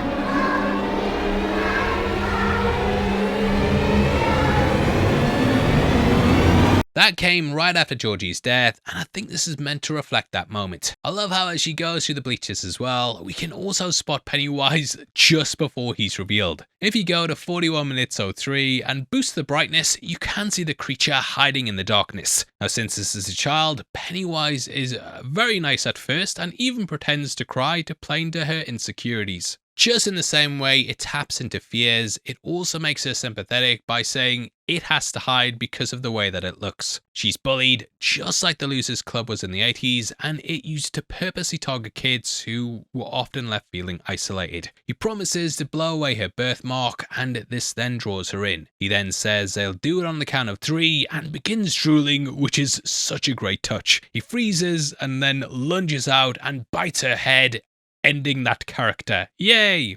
I will remember you. However, Victoria was supposed to turn up again, and there are photos of her and Dean in zombified makeup. Cutting to Juniper Hill, we then see the goddess watching dog videos, which reminds me of Sensible Chuckle. This is actually John Kuntz, which is a great Easter egg from the book. It's a reference to writer Dean Koontz, and in the book, Koontz was a nasty piece of work and the worst of the orderlies. Banned from carrying weapons, he used to beat inmates with a roll of quarters. In the book, he's watching late night movies, but as it's 2016 now, Facebook dog videos it is. Henry has also killed another one of the inmates who in the book was named Jimmy Donlin. Jimmy had killed his mother and eaten her brains, which led to him being locked up in the asylum. Though I did always wonder if it was actually Pennywise. To get Koontz to come in and open the door, it showed Donlin a vision of his mother, which allowed Henry to escape. Pennywise then changed into a Doberman to scare Koontz, which is something he was terrified of. But not here though, he loves watching dog videos. Personally though, I think it just works better having Henry escape through using the knife. Hockstetter is then waiting for him in the Trans Am as Henry's finally back to his old self and is on his way to kill them all. Kill them all! Kill them all! This kind of feels like a nod to the deleted scene in chapter 1 where we learned Henry had killed all his mates and was sitting in the car with their bodies. We then go to the Derry townhouse as the Losers Club arrive to pack up and leave. Ben then walks right over to Bev, who hits the liquor right away, and I may add be the same, but where's the staff? He then probes her about knowing about Stan's death, which kind of reveals to the rest that there's something else afoot here, and they can't just run away from their problems. Meanwhile, Mike and Bill meet up at the library where Mike lives up in the clock tower. In the book, this is known as the lighthouse, and Mike's referred to as the watchman who stayed behind to keep guard. Bill then mentions how the library was bigger back then, and we can see how stuff's changed since Ben was there. And yeah, it should have been Mike's plot mate, but moving on. Bill then says it used to feel a lot bigger, and having recently gone back to one of my schools, I know what he means. Like, I was surprised at how small everything was, and I used to think like the assembly hall was massive, and then I got there and it was like probably twice the size of my living room. It speaks to the idea of growing up though, and how things sort of lose their magic when you're older. Like how wagon wheels feel smaller as your hands get bigger, and Freddos used to cost 10p. There's displays in cases as well, including a Native American axe, which plays in the tribe of Maturin and their battles against the creature. Mike then presents Bill with his history book. He tells him about the origins of the creature, which sort of adapts something they did as kids in the book. In the book, they did a smoke hole, which gave them insight into the past. They had to cut it from the first film, but Machete then ended up including it here. We can also see a fairy tale door that the Losers Club enter at the end. Above that are some Twizzlers, which might be a reference to the book. When interviewing Mr. Keene during one of the interludes, he's offered licorice whips a few times. Crack that whip. Licorice whip. Below the fairy tale doors are also some loggers, and Derry used to be a logging town. A few of the workers were founded in a cabin in 1876, and there's also a model of the library, which we learn a bit of trivia about in the book. Turns out that Ben basically took the design of the library and turned it on its side, and this is how he made the BBC building. Bill's then given some water that's laced with hallucinogenic drugs, and this is so he can open his third eye. Chapter 2 explains that the Shokapaush people were kind of the guardians of it. Their ancient ancestors had a ritual named the Ritual of Chud, and this was able to banish Pennywise for a century. They live outside of Derry, beyond its reach. As we know, Derry was built on the Forbidden Forest, and thus the tribes live on the outskirts away from the creature. It's here that we then meet the tribe themselves and see them demonstrating to Mike what it is. In his mind's eye, Mike then sees the creature crashing down on Earth. Behind him, we can also see a figure standing mimicking his movements. This is actually Pennywise manipulating him and making him think that the ritual will work. James McAvoy is also hilarious when he's drugged, especially when he opens his eyes. Open my eyes. I don't feel real good. He then sees the deadlights and the predatory form that the creature first appeared as. This included a giant bird, which is what attacked Mike in the book. It also appears as a giant spider, akin to how the miniseries depicted it at the end. Mike then explains how an ancient tribe tried to stop it by sealing the deadlights in the vessel. Later though, we learn how they failed, and Mike kept it a secret so that the friends would reunite and work to bring it down. And yeah, the fact that it escaped and he has the vessel, it kinda hints how it didn't really contain it. Now again, this scene actually happened in the childhood timeline as opposed to the adult one we see here. Ben actually created the smoke hole after learning about them being used in Native American rituals. He discovered that when Native Americans needed to make a big decision, they'd often use this ceremony. Only Richie and Mike ended up staying throughout the ceremony, and they were the ones who saw it come to Earth. This also clarified that it happened millions of years ago, even before the Ice Age. King here is also clearly inspired by the movie It Came from Outer Space. Now again, all of this was cut out from chapter 1, so this scene was then created for this film. It's clear that Mike's been researching lots of different ancient societies though. Bill falls against a box of books, and we can see the book Pillars of the Sky. Written by Cecilia Holland,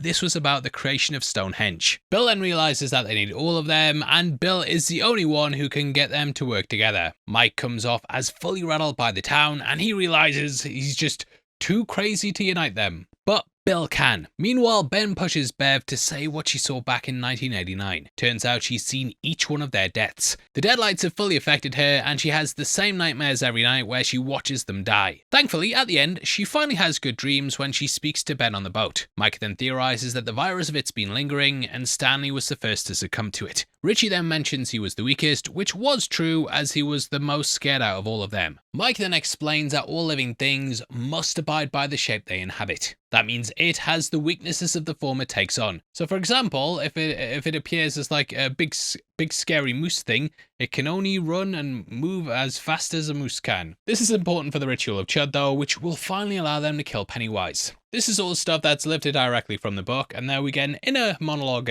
by the creature that kind of explains all the rules. But yeah, you can't really do that in the movie, so yeah, they just have Mike say it out loud. Richie just wants to ignore what's going on though, and Bev says that if they don't defeat Pennywise this time, then they're the ones who are gonna die. So they must go out and remember everything that happened in the past. The missing posters also litter the street, and a newspaper says that body parts have been found in the barrens. They then head into the barrens itself, and the shot's identical to that of chapter 1. That showed that they were all finally united after meeting Mike. They've now become united as one again, albeit minus Stanley. The train line goes overhead, and as we pointed out last time, trains are all made up of different carriages that are united and moving in the same direction. So it's very fitting to reuse this shot, and they also did it in Welcome to Derry as well. We also see the group walk by a sewer exit. It's the same one that we saw after Georgie died in chapter 1. The kids spent a lot of the time at the barrens in the book, and it was kind of a central location for them to all get to know each other. It wasn't really used a lot in chapter 1, except for like the rock fight in the quarry, and there was talk of like a supercut with all the deleted scenes that would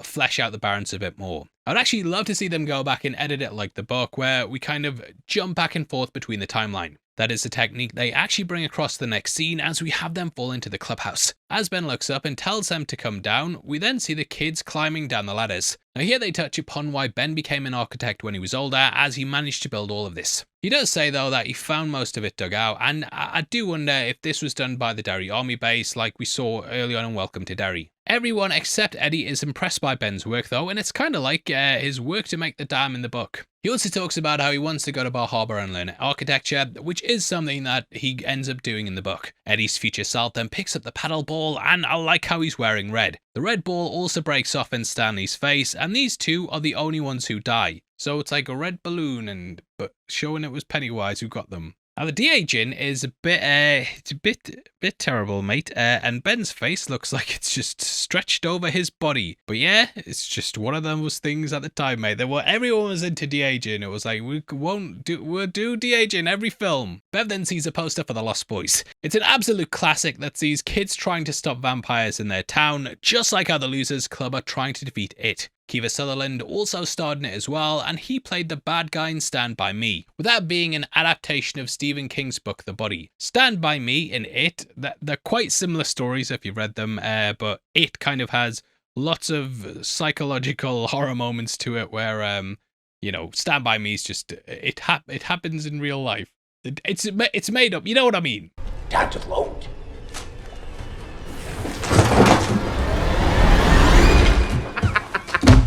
Fuck Richie.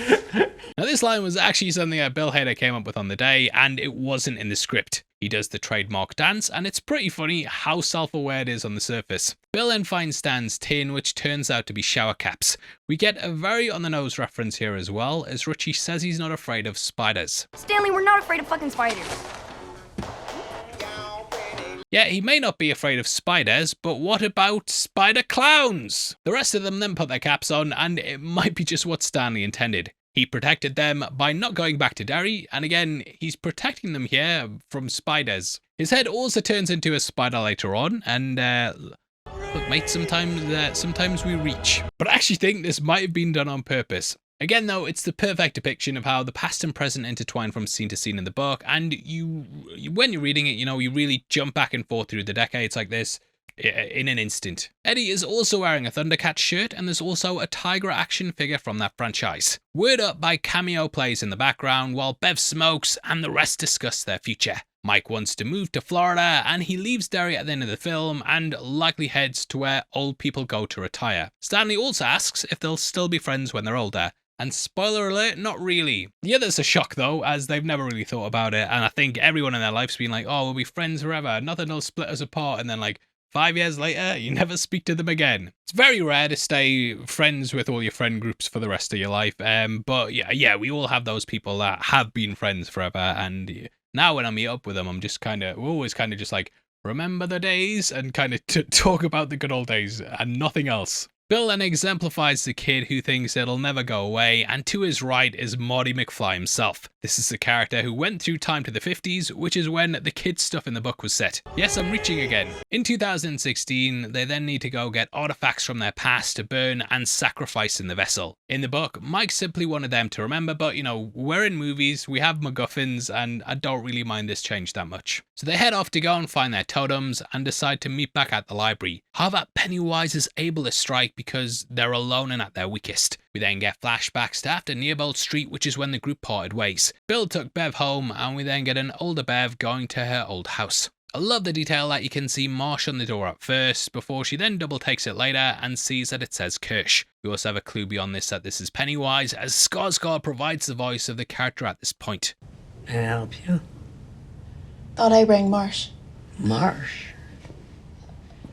Alvin Marsh? Bev is then told that Alvin passed away. As she moved out of Derry shortly after defeating Pennywise in 1989, she likely never contacted him again and forgot about her life here. We then cut to a young Bev as Alvin looks at a picture of her mother. He blames Bev for her death and says she took her own life because she was embarrassed to be her mother, showing how misguided this all was. Now, this entire scene with Kirsch in the book was actually inspired by Hansel and Gretel. A witch invites you in, seems nice, gives you some tea and stuff, and then turns into a grotesque monster that then chases you down. But here, this is about Bev facing up to her ultimate fear, and she remembers her father spraying her mother's perfume and saying he'd never hurt her. It's beyond creepy, and she then goes into her old room, which is now filled with old lady belongings. Turns out that she hid Ben's postcard in here, and though he ripped it up, she taped it back together and then hid it in the wall. You can even still see the blood on it from the bathroom. We also see Kirsch in the background, busting out them sweet dance moves. She then puts on a record akin to the one that Lily found playing in the attic. We also have the same pink cups that were present in that scene. The song here is something that was also playing when Kirsch was being sectioned at the end of Welcome to Derry, which was such a cool reveal. We then flashed forward to 1988, aka the year Georgie was killed. Here we also found out what happened to Bev's mother, and Kirsch went into the room and saw both Alvin and Bev. Now this finally explained why it took the form of Kirsch in this scene. For years, it just kind of seemed like it was like a random old lady who was revealed to be Bob Gray's daughter. But that didn't really explain why it chose that personal form for Bev. However, now we know. Kirsch was there on one of the worst days of Bev's life, and thus choosing this will subconsciously rattle her. Bev doesn't quite recognize her, and logically, it would make sense for Kirsch to still be alive 27 years later. But this form was picked because of that. Not only was Kirsch there when she found out her mother was dead, but she was also there when she found out her father died as well, which is crazy. Mrs. Kirsch also says, "No one who dies here ever really dies." Which is also what she said to Lily in the attic, and then Bev at the end of the season. "No one who dies here ever really dies." And then she kinda starts buffering. She then starts to fan herself, and we see the wounds on her chest. Bev then looks around the room while Kirsch says, "My father came to this country with $14 in his pocket." We also have a picture of identical twins, which may be a further connection to The Shining. Bev then comes across the photo of Bob Gray as Kirsch says her father was in the circus. I love this reveal when Bev looks at the photo and Mrs. Kirsch peers creepily around the corner. It reminds me a lot of the librarian from chapter 1, and she then walks from one side to the other in a nice little jig. The record also skips just as the reveal hits. Kirsch asks if she's still his little girl, which is the same thing Alvin said before attacking her. The monster then breaks forth and she chases Bev. Bev then comes across Gray putting on his makeup inside what appears to be his cot. It's a great way to highlight how endless it is and how near impossible the task of defeating it is. It survived countless generations, countless decades, and is almost like an immortal being that you just can't get rid of. People like Bev have tried in the past and all have failed. In both the book and movie, Pennywise then says it's too dangerous and there's nothing they can do to stop them. In the book though, Bev claps back and says the grackles know your name, which actually frightens it. This is kind of similar to how Stanley recited the bird names to stop Pennywise at the standpipe, and we can see a lot of bird imagery in the house. There's birds on the wall and also on Mrs. Kirsch's dress. In the book, it also turned into a bird after the fire at the Black Spot, and its feeding period is also known as the augury, which is the ancient practice of observing birds to spot certain omens. And yeah, this is what allows her to open the door, and it's kind of like how Stan escaped the locked door at the standpipe in the book. Upon stepping outside, she then sees the buildings run down, and clearly no one lives there. Although Bev has had the scare of her life, in the end she managed to get the artifact. Now, they were going to place a balloon in the scene at this point that would then float by, but yeah, they just cut it from the movie. We then catch up with Richie, who walks past the Capitol Cinema with a marquee saying, "Thank you for the memories." Memories are of course very important, and in just a bit Stan will do a whole speech about all memories and what they mean. At the moment though, the Capitol's completely closed down, and as Richie walks in, we can see a Mortal Kombat arcade machine. Mortal Kombat is of course owned by Warner Brothers, and next to it we have a Street Fighter machine which isn't owned by Warner Brothers. Behind Richie is also the poster for You've Got Mail, and you can see that the tear in it says It. There's also a poster from The Avengers from 1998, and I'm guessing that this is when the cinema got closed down. Both of these films were also Warner Brother productions, and you might not know, but the Avengers movie, that's the reason why the Marvel Avengers movie is called Avengers Assemble in the UK, because that Avengers film had the rights to the name over here. But yeah, that's why it is. A bit of trivia, fast trivia. Richie then flashes back to playing Street Fighter against Henry's cousin. This is pretty much this movie's version of him going to see I Was a Teenage Werewolf at this cinema, which is where he got scared by Pennywise. In the book, he also first met Bev here when Ben brought her to the cinema. This ended up with them all fighting Henry, and it basically led into the gang getting their first win against his group. It also merges his section with the Walking Tours chapter, where he was chased by Henry and Co. into the Freeze department store. This is the same name that was on his shirt in chapter 1. Behind the lads, you can also see a poster for A Nightmare on Elm Street 5, The Dream Child. This was what was playing at the cinema in chapter 1, and it of course features a shape-shifting child killer who taunts kids psychically. We can also see that it's showing at the cinema at the end. Behind the grown-up Richie is also a Rampage cabinet, which is also owned by Warner Brothers. Fast trivia. After getting bullied out by Henry, Richie then rushes outside and cries on the park bench. This was actually a scene that was planned for the first film, but it got cut due to the budget. Now in the book, it actually attacked the adult Richie, but they decided that, we need the kids in the movie more. They were successful, just bring them back any way possible. But I do bet they wished that they filmed it with Hader instead, because the de-aging on that lad, whew. But yeah, it then attacks, and I love how the mouth of the Paul Bunyan statue is being made to look like Pennywise's teeth. The bats are also similar to the book, where Pennywise would summon them every so often. Almost like a vampire. I think the fact that the statue is considered a hideous eyesore that then comes to life is a great play on Derry itself and how almost every aspect of it's dangerous. Richie then snaps back to 2016 and we see the Derry Tigers cheerleaders. There also appears to be a Paul Bunyan play being rehearsed on the stage. It's here that Adrian Mellon then hands him his funeral leaflet. It's a nod to the book and how Pennywise would frequently change signs and words to taunt the losers. On the bottom of the pamphlet, we can also see a picture of Pennywise. The clown then appears once again as the people around Richie just stand still like a flash mob. I love how it's all just part of the illusion, and this just shows how much command of Derry that Pennywise has. The clown then says how it's lonely as no one wants to play with it anymore. It also says, "Come back and play! Come back and play with the clown!" Now, I kind of take this as being that no one really stands up to the clown anymore, and he kind of just misses the challenge a bit. In the book, Audra actually saw its thoughts, and the being was aware of the oath that the kids made, and kind of wanted them to come home, just to give it something to do. It also knew they'd return weaker than what they had with their childhood imaginations, and that they wouldn't be as strong as they were when they were kids. So yeah, this is why Pennywise is just kind of messing around and saying no one wants to play with a clown, that sort of thing. However, I do feel like because they don't have childhood imaginations, that none of the scares really scare them as much as they would have when they were kids. Thus the Losers Club are able to defeat it because they're able to stand up to it and aren't as afraid as they would have been. Cutting to Bill, we then see a parade float with a beaver. Beaver. Bill then passes by Second Hand Rose. It's a shop that again gets expanded on in Welcome to Derry, with Rose being the owner. There's also a little Easter egg on the logo as we see a rose, which is a major part of King's The Dark Tower. It's here that we also get a cameo from Stephen King himself. As I'm sure you can guess, I always saw Bill as a self-insert for the writer, so amazingly, Muschietti got the author to be in the movie. We then get a gag where Bill struggles to say that he wants to purchase this old bike. The shopkeeper then lists loads of items, whereas in the book it was simply just a barbershop pole. Baseball card, the bowling ball, the banjo, This was also played up in Welcome to Derry, where the same characters listing all of the items, and he also looks like a younger Stephen King. Baseball cards, bowling ball, beaver. The shopkeeper rips him off in the movie as he instantly recognizes him. But you're the big author. You want it. You can afford it. All right, how much? He's also wearing a Neil Young shirt with a Harvest album cover. King was clearly a fan, as a Neil Young lyric also appears in the book. Bill then heads out epically and he says, She was fast enough to beat the devil.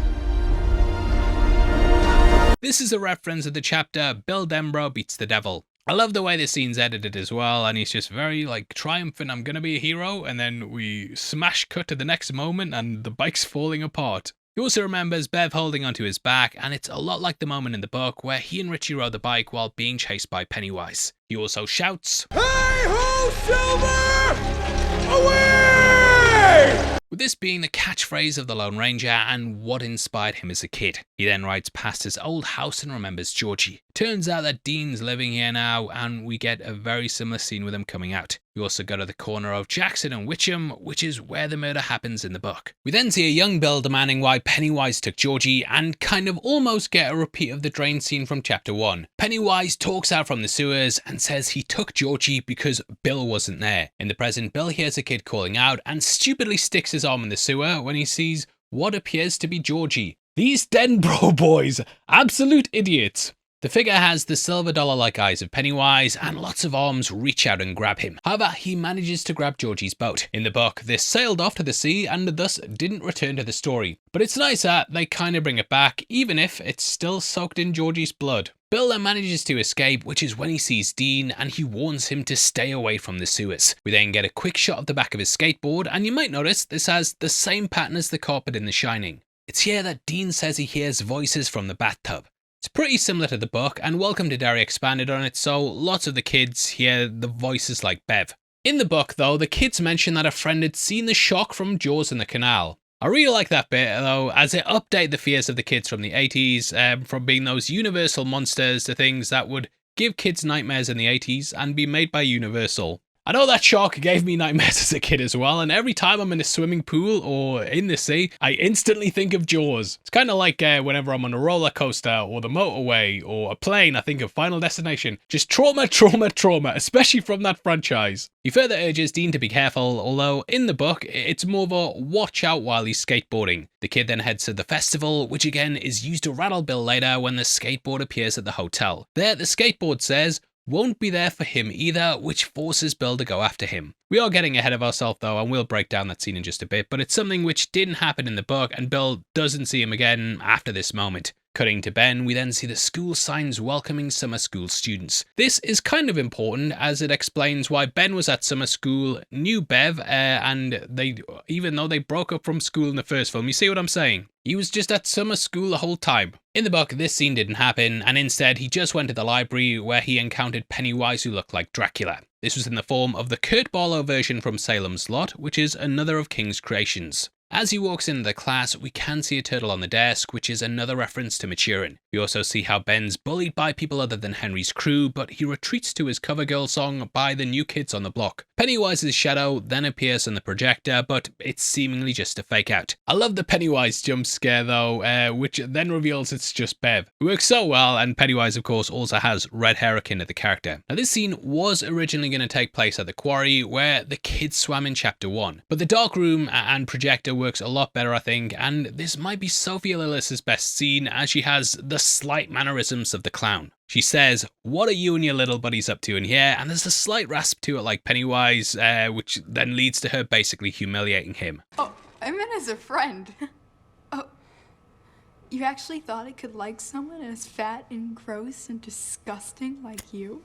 And at this moment, you can see his heart breaking. It's probably one of the best scenes as her hair turns into fire, which is playing off the haiku about her hair being like winter fire. She chases him through the corridor with the Pennywise run, and he ends up hiding in his locker, which has loads of graffiti on saying fatso and tits on it. There's no one at this school are none of the teachers against bullying or something. It's here that he also finds his yearbook page, which he signed on the last day of school. In the background, you might also notice a New Kids on the Block poster, which, come on mate, of all the legendary 80s bands, you choose them Maybe the bullying was justified. Cut that line, cut that line. Pennywise then says, "Kiss me, fat boy." Which is a callback to the line from the 1990s miniseries.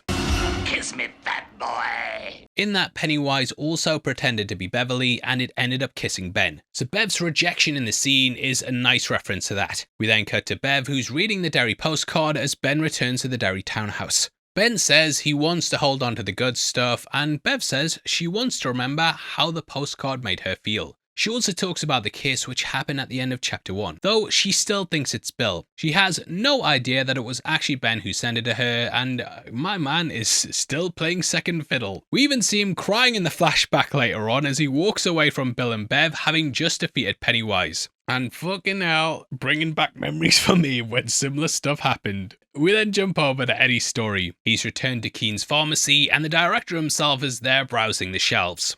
Mr. Keen is super old now, and this scene is actually part of the chapter in the book where Eddie breaks his arm. His walking tour saw him head to the baseball field outside Tracker Bros, and there he saw the ghost of Patrick, Belch Huggins, and also Greta. She said that she died in a car crash, however, the Mush Eddieverse changed her character. Greta can be seen coming out the office as Mr. Keen walks towards Eddie. He also bumps into her at the door when trying to get out the pharmacy. Hush, I'm Polly, moron. Oh, thanks.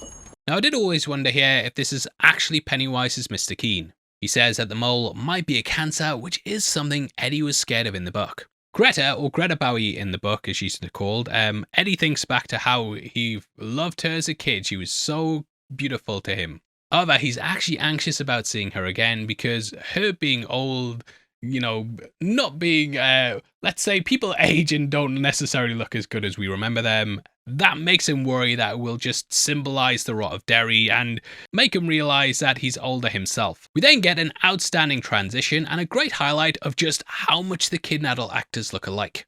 The young Greta also talks about how he has a tumor, and in both the past and present, these issues clearly break him mentally. Hearing his mother screaming from the basement, he then decides to head down there. It's here that he's attacked by the leper, which is an okay scene, but I think my big issue with this part of the movie is that it's literally the same scene happening over and over and over again. I don't know how much else you really learn about the characters, and it doesn't really progress the plot. Instead, we're stuck watching the same moment over and over again, where the adults go in, remember being kids, get confronted by Pennywise, find their totem, and then escape. And yeah, at this point I was a bit like, oh, we're doing it again? The leper then attacks though and throws bile upon him, which is his worst nightmare as the character's of course a germaphobe. I also think they do some really weird creative choices here and just kind of undercut the scene by using this song.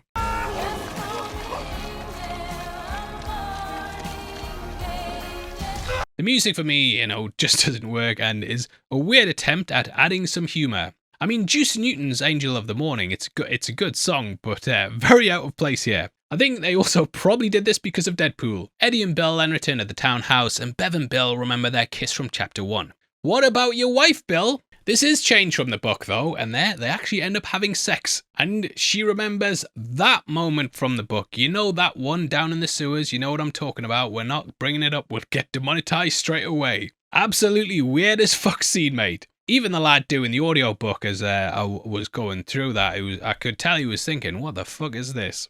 Now after seeing the skateboard, Bill heads out alone despite Bev wanting to group up and head there together. With their leader gone though, and the rest of the townhouse, Henry's able to attack. Now, I'm not really a big fan of this scene compared to the book, as it's kind of weirdly played for laughs as Eddie hides behind the shower curtain. I mean, the mullet line did make me chuckle, but the fight's a lot more desperate in the source material. He stabs him in the place that Keen said he had a tumour, but Eddie stabs him back through the curtain. The sequence of events is also changed up, as in the novel, Henry attacked Mike first. He then went to the hotel, and they only learned about Mike's fate when he tried to contact him. Ben then sees Henry outside, and it gives some flashbacks of when he used the same knife to carve his name into his stomach. They reverse the order though, and Henry goes to the library to get Mike, while we see Bill head to the carnival. As Bill heads in, we also get a really nice Tim Curry Easter egg, as the clowns that bash into him look like the 1990s design. Moving through the House of Mirrors, we then see Pennywise is in there with him, and he walks past at several points. He also appears behind Bill in a blink and you'll miss it moment. Bill is completely helpless, and Dean gets trapped behind some glass. To the kid though, Bill's the creepy stalker, and in a way, he's driven Dean into the arms of Pennywise. Bill is then only able to watch as Dean's devoured, and it further plays into his guilt.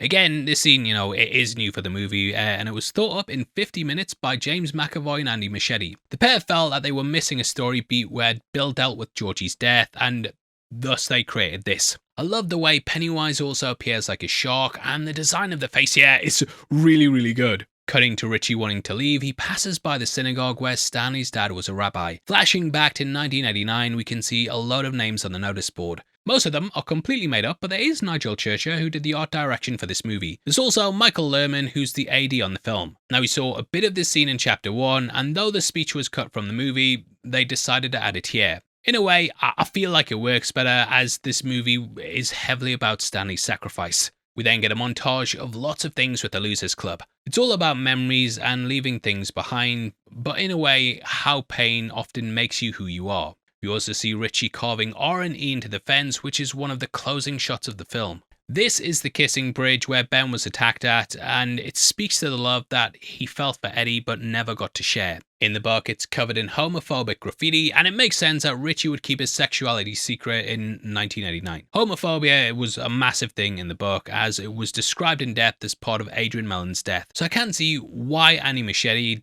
decided to lean into the story for chapter 2. Mike also overhears a man say how Will was the one who set the fire. There was then going to be a scene where we'd see Mike investigate it. He would have returned to the burnt out house and found the corpse of a little girl. Pennywise would then taunt him here, and it's a shame that we never get this expanded upon other than seeing the fire in chapter 1. Stanley then mentions how the best memories are the ones that are easiest to lose. It echoes what Ben said about wanting to remember the good ones despite having very horrific childhood trauma. Remembering the good times is what they need to defeat Pennywise, and the clown's banking that they can't rekindle that childlike wonder. We then see Stan rebel against his dad, who we saw in chapter 1. His Torah lessons, they just weren't going well, and his dad was embarrassed that the son of a rabbi might end up failing. Cutting to the older Richie, he says thanks for turning up, and it shows that people don't die, they just live on in your memories as long as you remember them. Back with Mike, we then see the headline we mentioned earlier, as he remembers seeing his parents burned to death. If you look at the fire itself, you might also notice that the words "it" are present there. Will obviously stood up to the creature, and this was it finally getting its revenge. The paper also lists them as crackheads, and this is a way that Pennywise destroys the pair and Mike's memories. It of course also plays off the fire at the black spot, and when Pennywise grabbed Will in the water, he taunted him by saying, "You'll burn too." Henry then comes running through, and this is the fight like Eddie and Henry had in the book. Our expectations are subverted here though, as in the book, Eddie kills Henry with a Perrier bottle to the sternum. It looks like Mike may do this with the knife, only for Richie to get the kill with the tomahawk. So not only did the Native Americans guide him to the ritual of Chud, but their weapons also saved his life. And yeah, I love the way that's all played off. In the book, Mike's then taken out of the story, and he spends the rest of it laid up in hospital. Pennywise then sends another person to kill him, but ultimately it fails. However, I think you need Mike in the climax, and it kind of underserves the character to have him be the one who's lived in Derry for 27 years and then be taken out the climax. Bill then heads to 29 Nearbold Street just like he did as a kid. The rest all join him, and we then get a repeat of 1989. Except back then he was urging them to join him, whereas here he's begging them not to. Bill can't accept any more guilt or blood in his hands, but they all stick together. Let's kill this fucking clown? Let's kill this fucking clown. Which is a callback to this. I'm gonna have to kill this fucking clown. Marge also says something along these lines in Welcome to Derry. I want to kill that fucking clown. Bev also picks up a fire poker, similar to the fire poker she used in chapter 1 at Nearbold Street. It's pretty much just a repeat of that scene from the first film, and even the black goo bleeds from the walls again, which I did actually wonder if it might be referring to the Atlanta Bloodhouse. Richie also cracks a joke and gets hit with a beep beep from Bev. Beep beep, Richie. Most dead line reading I've ever heard there, and after hearing this 500 times in the audiobook, I would never want to hear it again either, mate. Pennywise also says something along these lines in Welcome to Derry in order to taunt Marge. Beep beep, Margie. Walking around, they then try and remember where to go, and we see as Ben's scar forms on his stomach again. However, instead of saying Henry, it turns into home. Such a great switch when we see Pennywise in the mirror carving the words into Ben's stomach. Bev then breaks the mirror, mirroring how she put the rebar in the clown in 1989. We then get a horrifying moment as Stan joins them as the head with his spider legs. In the book and miniseries, this actually happened earlier in the story, and it went down when the adults were drinking at the library. However, it nicely plays off the nearbolt scene in chapter 1, where a contorted Pennywise climbed out the fridge. It feels like a direct reference to The Thing, and we get a head crawling around with spider legs sticking out of it. You gotta be fucking kidding. You gotta be fucking kidding. Only Mike saw it in the book, and there it was stuffed with feathers, which was intended to remind him of the bird he saw and his dad saw at the black spot. We then see the head in the ceiling as drool comes down. I also wonder if this is an homage to Aliens, as the xenomorph drool in that and Attack from Above. The Thing and Aliens are of course well-known 80s properties, and they're likely things that the Losers Club would have seen ad nauseum like me. Ben eventually stabs it, which causes the creature to scuttle off to the sewers. They then go down there and make their journey through the tunnels. Upon hitting the centre, we see the giant towers gone, and there's just the fairy tale door that was mentioned in the book. Now I do wonder if them defeating Pennywise the last time caused it to come crumbling down. Pennywise definitely feels like a shadow of his former self, and not as powerful as he once was. They even did that in the costume department, with them purposely dyeing his costume yellow to make it seem aged. As they head into the water, Bev's then grabbed by Mrs. Kirsch, who says time to sink. In Welcome to Derry, Dick got submerged beneath the water, which led to him seeing visions of his grandparents. Everyone then dives in, except Eddie, who says, "Guys, come on! Please come on, I don't want to walk out of here alone." It's a grim foreshadowing line that he is not walking out of there at all. I do think the scene with Bev is kind of pointless though, because she just gets grabbed, pulled under, and then rises back up a minute later. And when the movie's 2 hours and 40 minutes long, mate, you can cut some stuff out. Like Stan, Eddie is very hesitant about going down into the true lair, and he says how going there will just get them killed. So it does kind of set up why he's the one who dies. However, Bev says, "Take it. It kills monsters." Just like with the unloaded bolt gun in the first film, if you believe the weapon can kill Pennywise, then it can. This is similar to how Eddie used the inhaler to attack Pennywise's visions in the sewers. They then climb through the door, and I'll just love the design here where we've got tight spaces, tunnels, and yeah, lots of scary things. I wouldn't want to go there myself. The set design is just fantastic, and it really feels like the belly of the beast. They then burn their totems and start to enact the ritual. This is pretty different to the book though, as there Bill enacted the ritual of Chud completely by himself. The book version then saw Bill engage in the Battle of Wills in an astral plane which was simply called the Void. Now in the film, Mike says the past must burn with the present, and in the book, we actually cut back and forth between the 80s and the 50s. The rituals are also performed at the same time as you're reading them, with both the past and present basically being intersected as one. The ritual then happens for real, and the adults try and capture the deadlights in the vessel. It almost seems to work, but a balloon then appears, showing that they've failed. Pennywise's true form then appears and reveals that Mike lied and calls the ritual a gazebo. This is of course playing on how Eddie confused placebo for gazebo, and the original natives died as they didn't truly believe it. The failure here also happened because Mike knew deep down he was lying, so it wasn't something that was ever going to vanquish it.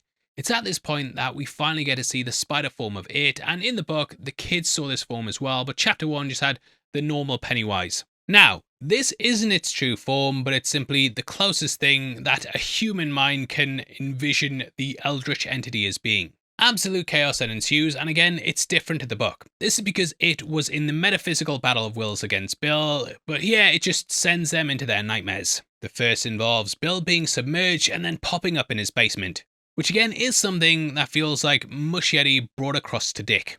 He ends up seeing Georgie, which did happen in the story, albeit on the way to its lair. Once again, it uses Bill's guilt against him, just like he did in chapter 1. Meanwhile, Eddie and Richie are presented with the 3 doors from that film.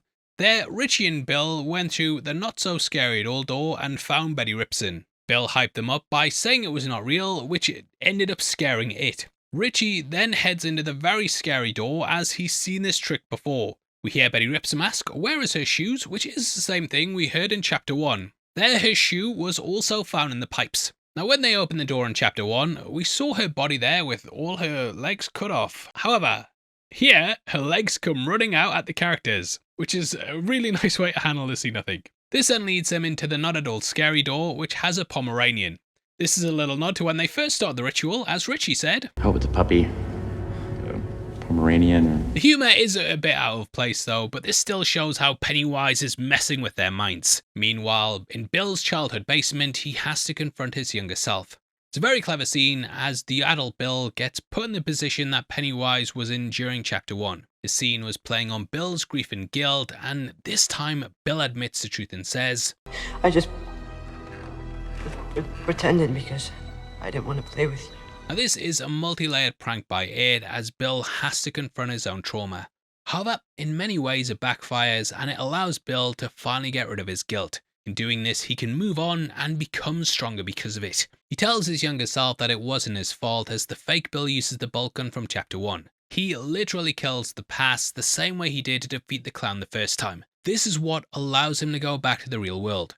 Bev is then sent right back to her childhood as she lands in a toilet cubicle. This is just like where we saw her hide during the start of chapter 1. There's graffiti that says, blowjobs call clown, which is a reference to the leper asking about a BJ in the book.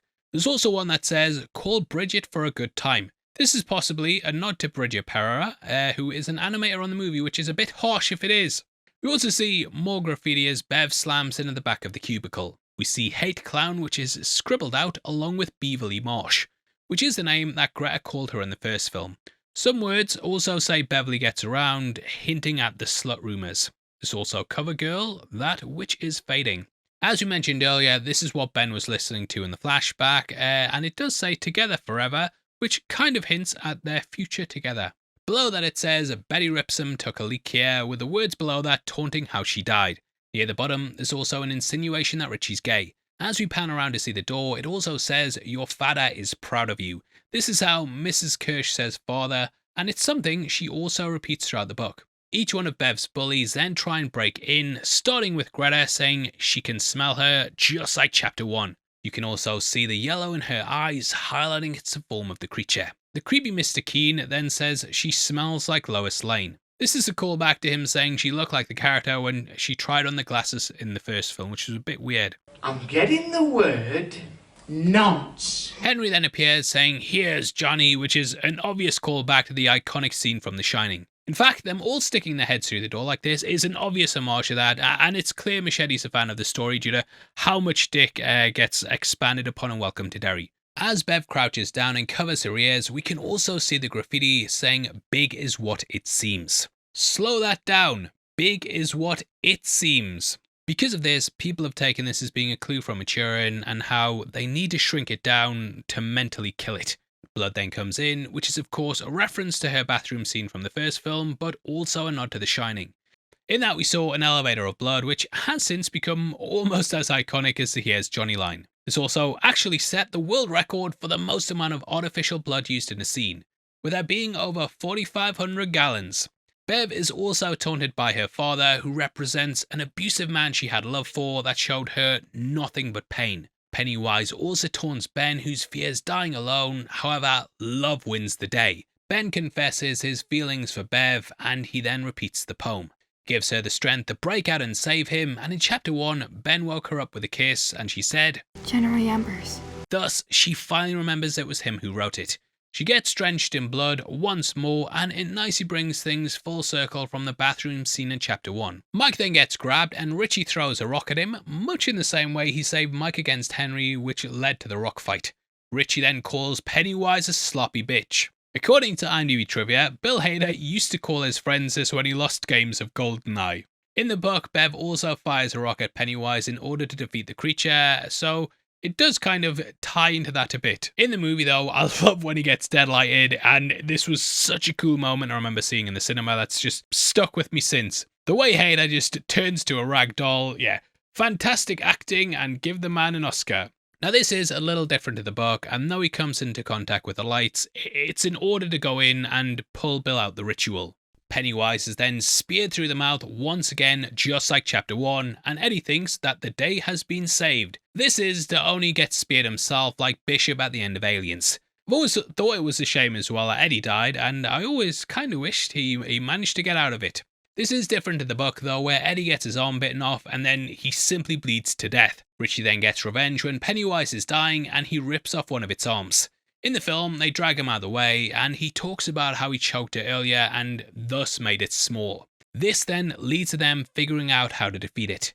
They need to make Pennywise small, and the plan is to simply lead him to a small part of the cave. While he's small, they'll be able to kill it due to the laws of its form. However, this doesn't work, and they realise they simply need to make it feel small instead.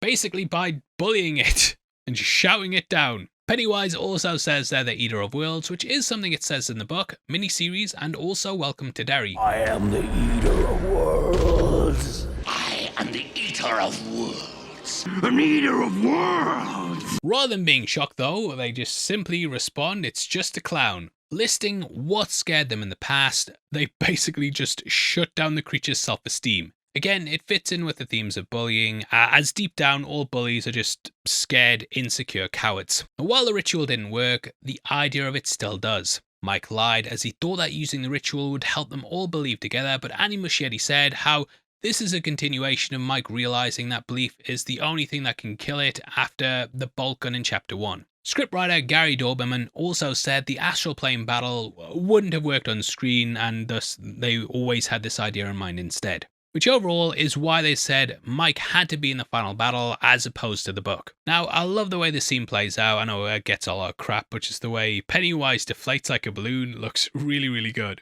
Mike then brings up that it has a scared beating heart, and this then forms and we hear it beating in the background. This is something that also happened in the book, however, there it was Bill who did this. In order to complete the effect, Skarsgård had the set built up around him, and then a body and prosthetics placed around his face. Nice touch here as well is how it has blue and orange eyes, just like when they try to trick Georgie. It also fits with the deadlights, as in the book they say they can appear either blue or orange. Mike then reaches and pulls out its heart, much like Leroy threatened to do in the past. One major moment as well that's missing from the movie is the lack of eggs and any hint that it's a woman. In the book, it's revealed to be female, and it turns out that she's laid a shitload of eggs. The group then end up stomping them out, and this was to make sure this wouldn't happen again. It fits with the spider theme, but it also isn't too much of a loss that the eggs are missing from the movie. The fact it's shrunk down almost like a baby kind of plays into how it sees this as its birth as well. We have talked about this in our Welcome to Derry ending explained in a lot more detail, but it's a nice consistency in how it views time. The adult losers then escape as the sewers start to collapse. In the book though, it isn't just the house and sewers that get destroyed, but most of Derry itself. The story begins and ends with the city flooding, but apparently they just didn't have the budget, so they just destroyed the house instead. This is a scene that also feels very reminiscent of Carrie though, which again is a Stephen King classic. Returning to the quarry, we can also see a no jumping or diving sign and barrier. To me, this symbolises their childhood trauma has been worked through, and they've gone beyond where they should go. This is a summer version of their swimming from Chapter 1, and we see that Richie cries for Eddie. Bev and Ben look for his glasses, and it's similar how they saw a turtle in Chapter 1. The water is also a great metaphor for a baptism, and they've kind of been washed free and now can go ahead into the future. On Main Street, they then see themselves as kids again and remember the happy times rather than the dark ones. During this, they also see their scars have gone, and this is just like the book, which highlights the oaths complete. I love how the sign also says that Derry's calling them, and the oath kinda did call them back to the town. You might notice that the Capitol Cinema is also showing Nightmare on Elm Street 5, and we jump back to the present as Bill writes his new book. The text here is right out of the It novel, and it takes place towards the end of Eddie's bad break. If you're reading it and you're thinking, hey, I've heard this before, it sounds familiar, well, this is also the speech that Marge read out at Richie's funeral. Mike then makes another call to Bill, but this time it's a lot happier. Mike says he's leaving, but in the book, he decides to stay behind and remain in the city, which I don't know why. In the film, though, he refers to being in this cell for 27 years, and yeah, knowing the character, I feel like he'd want to leave as well. We then see him open up his scrapbook, but see that the blaze that killed his parents has now completely changed.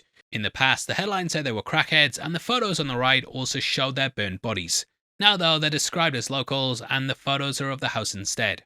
He then closes A History of Old Derry by Branson Budinger, which is the same book that Mike was urged to read throughout the interludes. It's also the book that Ben read in Chapter 1 at the library. Now, in the book, a bit messed up, but we learn this researcher took his own life, and I do like to think it's because Pennywise drove him mad. But he's gone now, so let's not put a downer on the movie. Another big change here is Stanley's letter, which rationalizes his actions.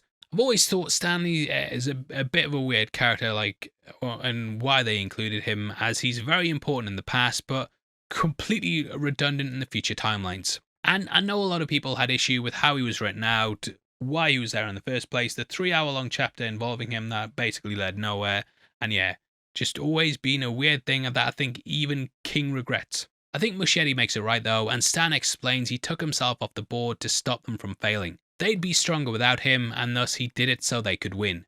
We then see Richie carving R and E once more and see Bev and Ben living it up. Bev says she's had a beautiful dream, and Mike looks at a photo of them from when they took the photos at the Capitol Cinema. He then decides to head off to the future, and Stan asks them to promise to make an oath to be happy, and yeah, the music here always gets me. But that wraps up the picture, and I feel like I've gone on a massive journey myself and have probably visibly aged throughout this video. It's taken a long time to do this, but yeah, I've really enjoyed it, and though people don't like the movie, I know watching it this time, I did find a lot more to like. It also made a boatload of cash, and because of this, there was talk of a third film.